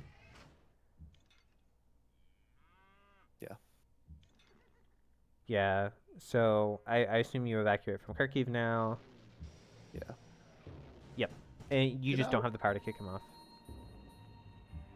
Uh-oh. that's not the best city to put them in. Yeah. This is... Yeah, ideally, I would rebase the planes out of like Kiev or city to the southwest, Odessa. Odessa, yeah, and then put the planes in those cities. Then Yeah. It's just such a back and forth fight. It's one of the most back and forth fights I've ever seen, actually. So, but the clock is actually ticking hard for Lumpen now because he doesn't have the votes to stop the World Idea of Freedom, and once that passes, it's just super bad for him. But yeah, I actually think this sort of interaction around, especially around turn 160, when you start pushing on Sidon, is an overpush. yes, I agree. Especially I mean, because he just has a lot more units coming out. he has a lot more units. You're actually killing his planes already. You didn't need to take that city to kill his planes because your jet fighters were doing so much damage to him. And you also, your patronage means that your vision of how to win the game is completely changed. Because now you can actually just win the game by sitting around. Yep. And so you just need to defend and force him to attack you. And your Yeah, I defensive think bonus is so good. pushing here is a mistake, but I was a very big fan of this missile cruiser, the stuff he did, because the commitment was pretty low, and it did give you, it gave you pretty good rewards. yeah, I think in this type of war where you can have like boats coming around, like because boats do a lot, they're very strong, can take cities fast. It's important to just have like something spotting for if your opponent is making naval units or not. Yeah. Which I think Lumpen eventually had like a unit, but he didn't see my missile cruisers. Yeah. But I had a frigate on his northern cities like for most of this war. He ends which up was, making bishops to contest. Oh my god, that hurts. That was the logistics. Yeah, these one, are too. really good for him. Yeah. You have to draw a line here, but you actually don't have the units to because you're Yeah, extended they're in the all front. up north. Yeah. And I believe you end up losing Kiev just because there's no way to get in front of that city. Yeah, I do lose Kiev. Oh, that was 3 planes, right? Yep. Yeah. Yeah, this push you've ended up gotten being a very gigantic punished. mistake. And this is the sort of encirclement that you almost never see in Civ, right? What Lumpen needs to fully like extract here is he needs one fresh tank to be around here, I think, right? He can actually, if he has a modern armor with no movement, he can worker hop, capture, kill, and then this Zocs a huge amount, and these guys get encircled. It's really, really painful. Yeah. I think he actually is going to do something similar to that, which traps my units in here. But So, one of the things, so Lumpen does make some bishops, and the goal of his bishops is actually to try to contest the South Sea below Kiev. So he's very unaware of the missile cruisers.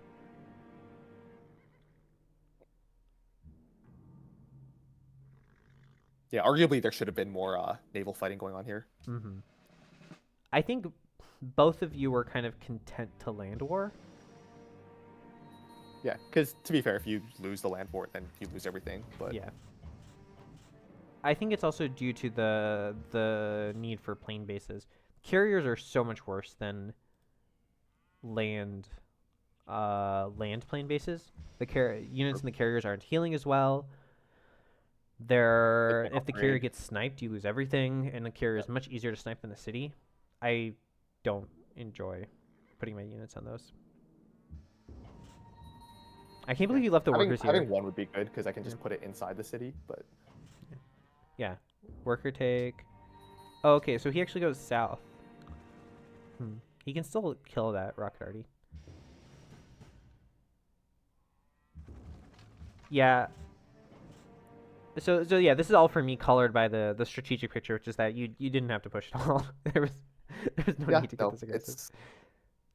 Right. I think the beginning was good when I forced the planes out and got trades with my units, but I got too overeager. Yeah, yeah, and there's that bishop I was talking about, which he's just trying to contest the sea. Yeah. You didn't bring a capture unit with these missile cruisers. It's coming. Yeah, that now. was a mistake. I think I buy one now, but the story of this game is so much of it comes down to the gold advantage, right? Because if you just do the conversions, this gold on upgrades, it's like 100 hammers per turn, and it's 100 hammers per turn into better units. That's about to be more. Have an artist. Let's go. Yeah, it's funny looking through your cities and they're just not really microed. There's no time in the turn to do any of this. There's an unemployed citizen implosive. Yeah. Hey, it's working a hammer. It's better than somebody working a flat ocean tile. So how does Lumpen take cities here? I think he does end up having some rocket arty here, right? I think he has rocket arty and he just has a lot of modern armor slams. Just looking at the picture now, he has way more units than me. Yeah. Okay. There we go. That's the tank slam that I was talking about. So basically, all of these units between Sidon and Pripyat are now condemned. There is not a reasonable way to get them out. Yep. If you had the unit mass, you could rescue them theoretically by killing this modern armor and then walking out along the mountains, but it's a difficult proposition. Yeah, and these units in the back really need to heal, but I don't have a front line for them. Yeah. Yeah, So- it's basically the same dynamic as it was around turn 140, where Lumpen is obligated to push pretty hard, because if he can get in on those weak units, that represents you not healing, and that represents a huge amount of production. Yep. So what tools do you think are best for you to stand up to these modern armors? Do you want moderns of your own? Do you want helis? Moderns, helis, bombers deal with the moderns that overextend forward. Yep. So moderns, helis, bombers are the best. Mm-hmm. The Lumpen I is... think the Sorry? problem with helis right now is that jet fighters are on the field, so if he has vision of them, they're just getting sniped. Yep. It's an unfortunate. Oh, yeah. Everything dies. Yep, these guys were... it was just unrealistic to attempt to get them out, right? There wasn't a reasonable path to escape them. Yeah, and that's just from the earlier tactical plunder. In particular, there's this Russian school, this Stargate school of Lechmon fighting, where they go so hard into tanks relative to most Lechmon players, especially Lechmon players who played around Lech 31. Lech 31 was really bomber heavy, so it's really typical to see this kind of modern armor spam, because there aren't efficient answers, right? It's not like bombers are gonna shred these modern armors. Yeah, because modern armors plus jet fighters kind of just beats everything. Yeah, this Shaper and Kiev is so bad. Normally you would see this modern armor, you'd say, oh, that's completely overextended, I'm gonna kill that, and then you start looking for units to kill it with. Yeah.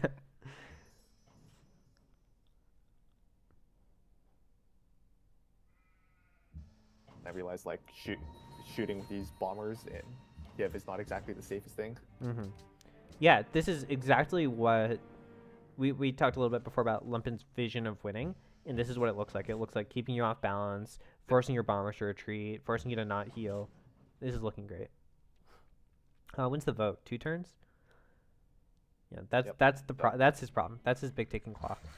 But especially like coming up to end of 163, I thought things were quite good for Lumpen.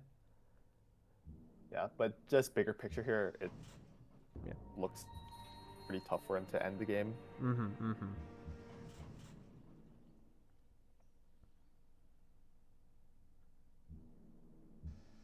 Oh, I shot before taking a repair. The worst. Get Or this guy not out of a here. repair, logistics. -1 shot.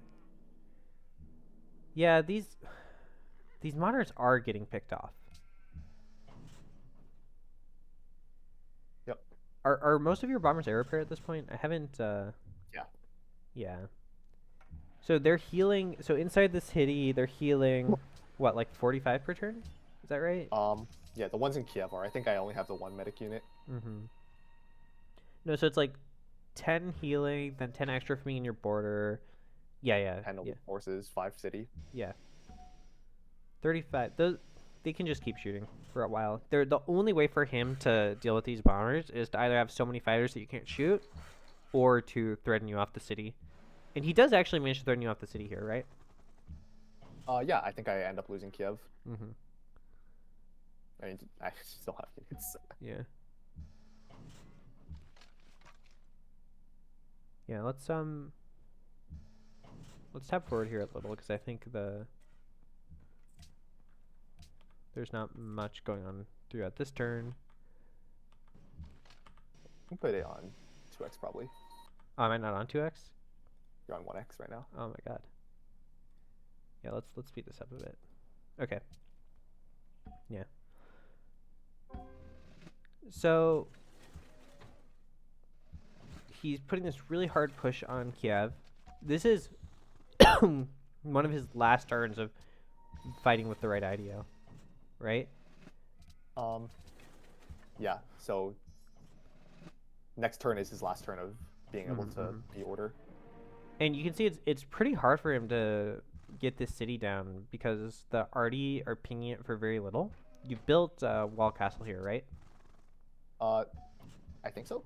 Yeah, just based on the city strength. You see walls. Yeah. So, yeah, and then this is so funny because you shoot down the city very easily, and then you start looking for the heavy cruiser, which is Far hard away. to find. But yeah, Kiev is. I want to point to the shape again, right? Because not only are there no units, but he's broken past this mountain line, right? Yep. So he's got these roads in the south. He's got a little bit past this mountain line, so he can really get in all the units he wants to. Yep, this is finally his ideal formation. That he can just shove everything in on the left and the south at the same time. And all of your individual unit trades are very good for you, right? It's not like a 1v1 your units are still much better, but he has started to pick up more shots and more position.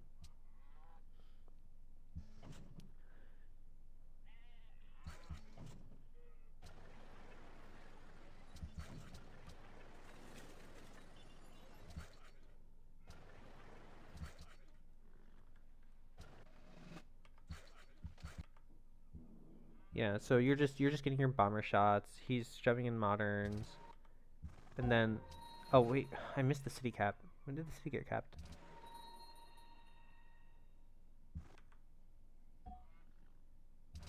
Whatever. Yeah, that anti-tank gun I placed there earlier is still alive because it's so hard to remove. Yeah. Oh wait, no, the city hasn't gotten capped. This is just the pop it's at. Okay. Yeah, so then this is such a nice modern slam. So right here, he's pinched the city entirely, right? Yep. So you can't.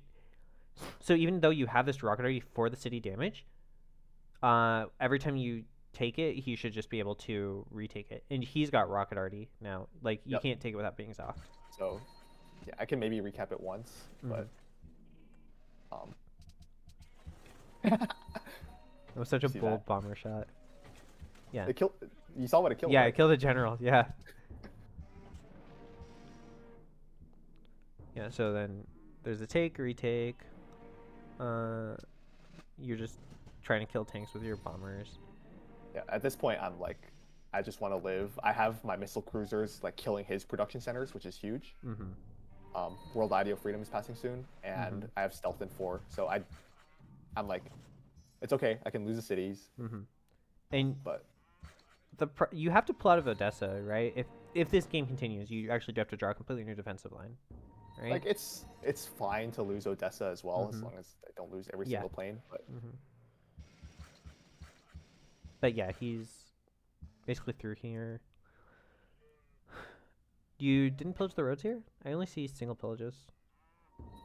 I don't remember. But Yeah, I don't think I should be holding this far out, to be honest. I really do love like pillaging rough terrain roads in enemy territory. I feel like it's just some of the most value you can get. Yeah. Okay, yeah. So you can see the modern armor slamming the rocket arty 10 for 93. This is why rocket arty are so painful to deploy. It's not even like that was very out of position. It's just that a modern armor could get there. Yeah, and if I didn't have a combat bonus from like Defender or Autocracy, then That would just be he that just unit. one-shots it. Yeah.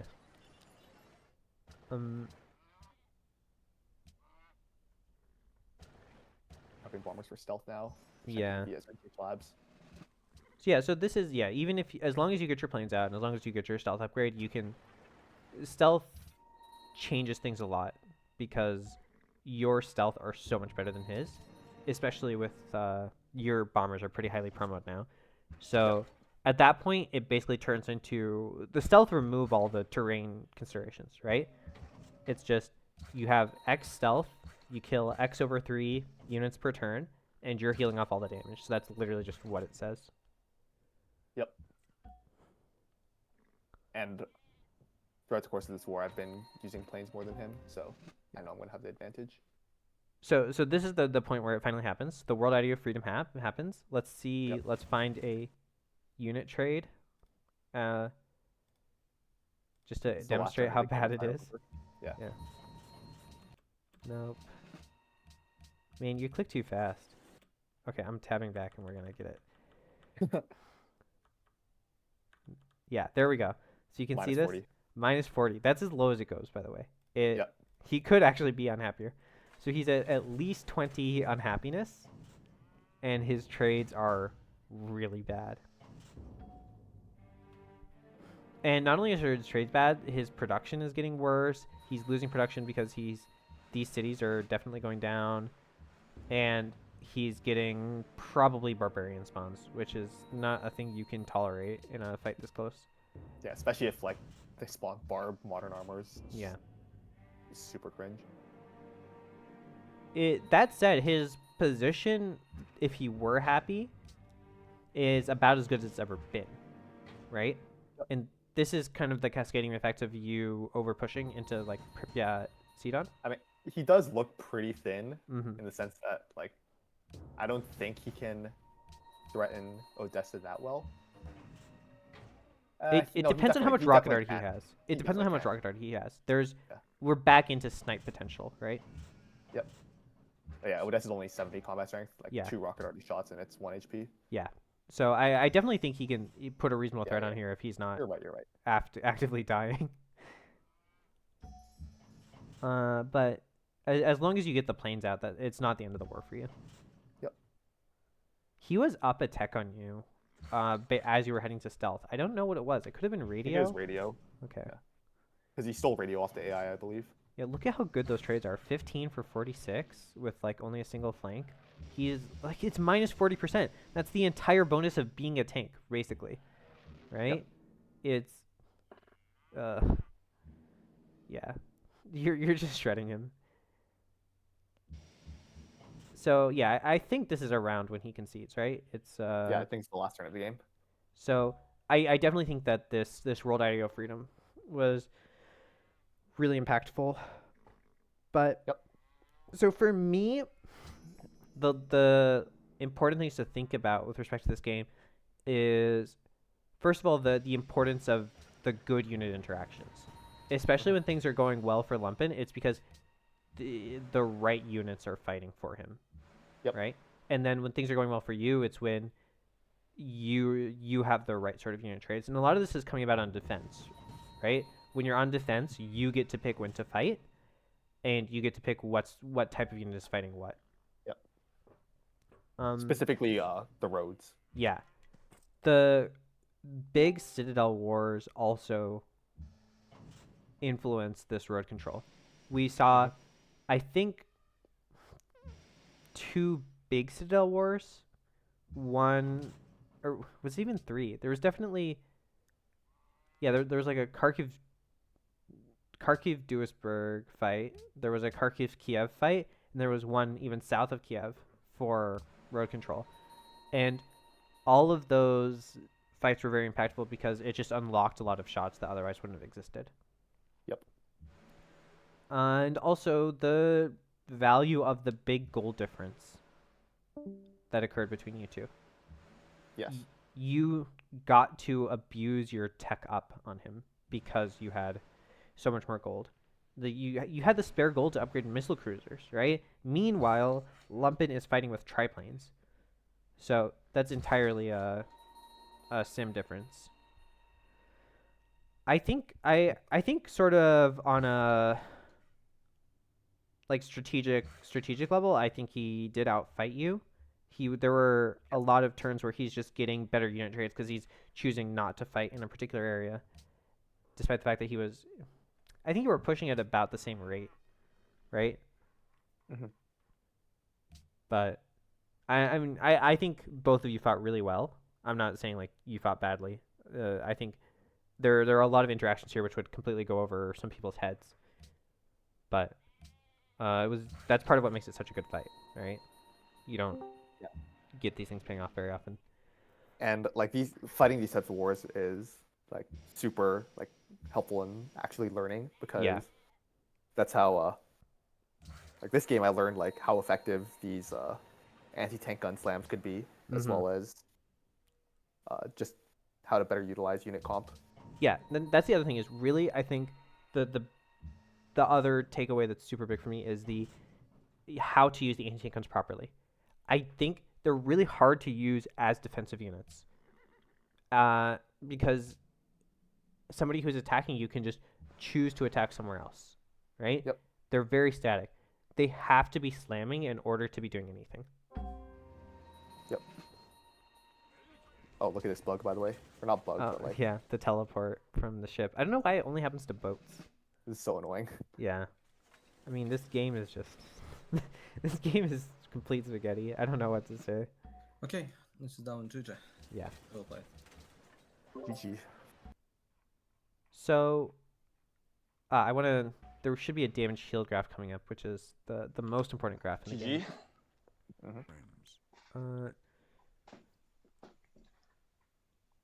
Holy fuck, dude, your war is so good. I think it takes a bit to show, but So scary. Goodbye. Nice. You've also got... I gotta mute. There's like a Frank commentary I don't listen to. Yeah, okay. So here, production, science. You're actually... Here we go. Damage shield. Most important graph of the game. So you can see the rate is almost identical. What's happened here is that this is, I think, demonstrating the rewards of Lumpen's type of play. He has kept you off balance enough that you weren't able to apply your elite forces healing as much as you would like to. And his larger amount of units meant that he could distribute the healing better. yeah. So a couple things that factor into damage shield is obviously like the amount you heal per turn. So you heal more in your own borders and having elite forces. Also, you heal more if you have more units. You heal more if you're on defense. So yeah. So yeah, looking combination back of at all this, factors. what was one?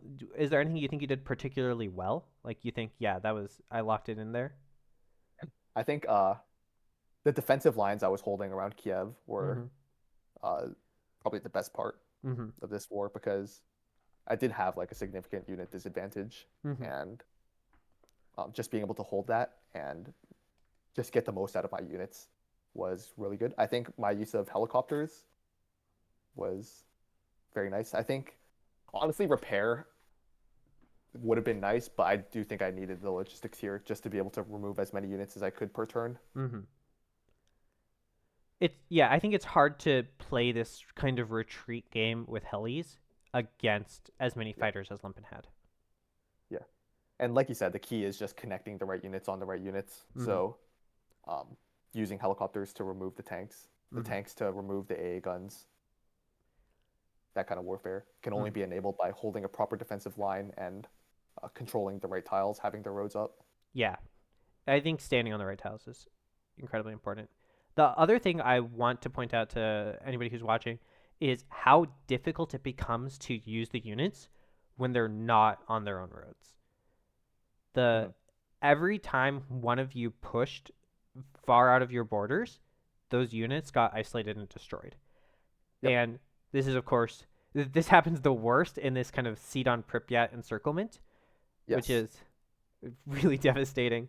But even like at the end, as Lumpen is pushing in units towards Kiev, his moderns, they're just not mobile enough to escape bomber fire, and they're getting picked off.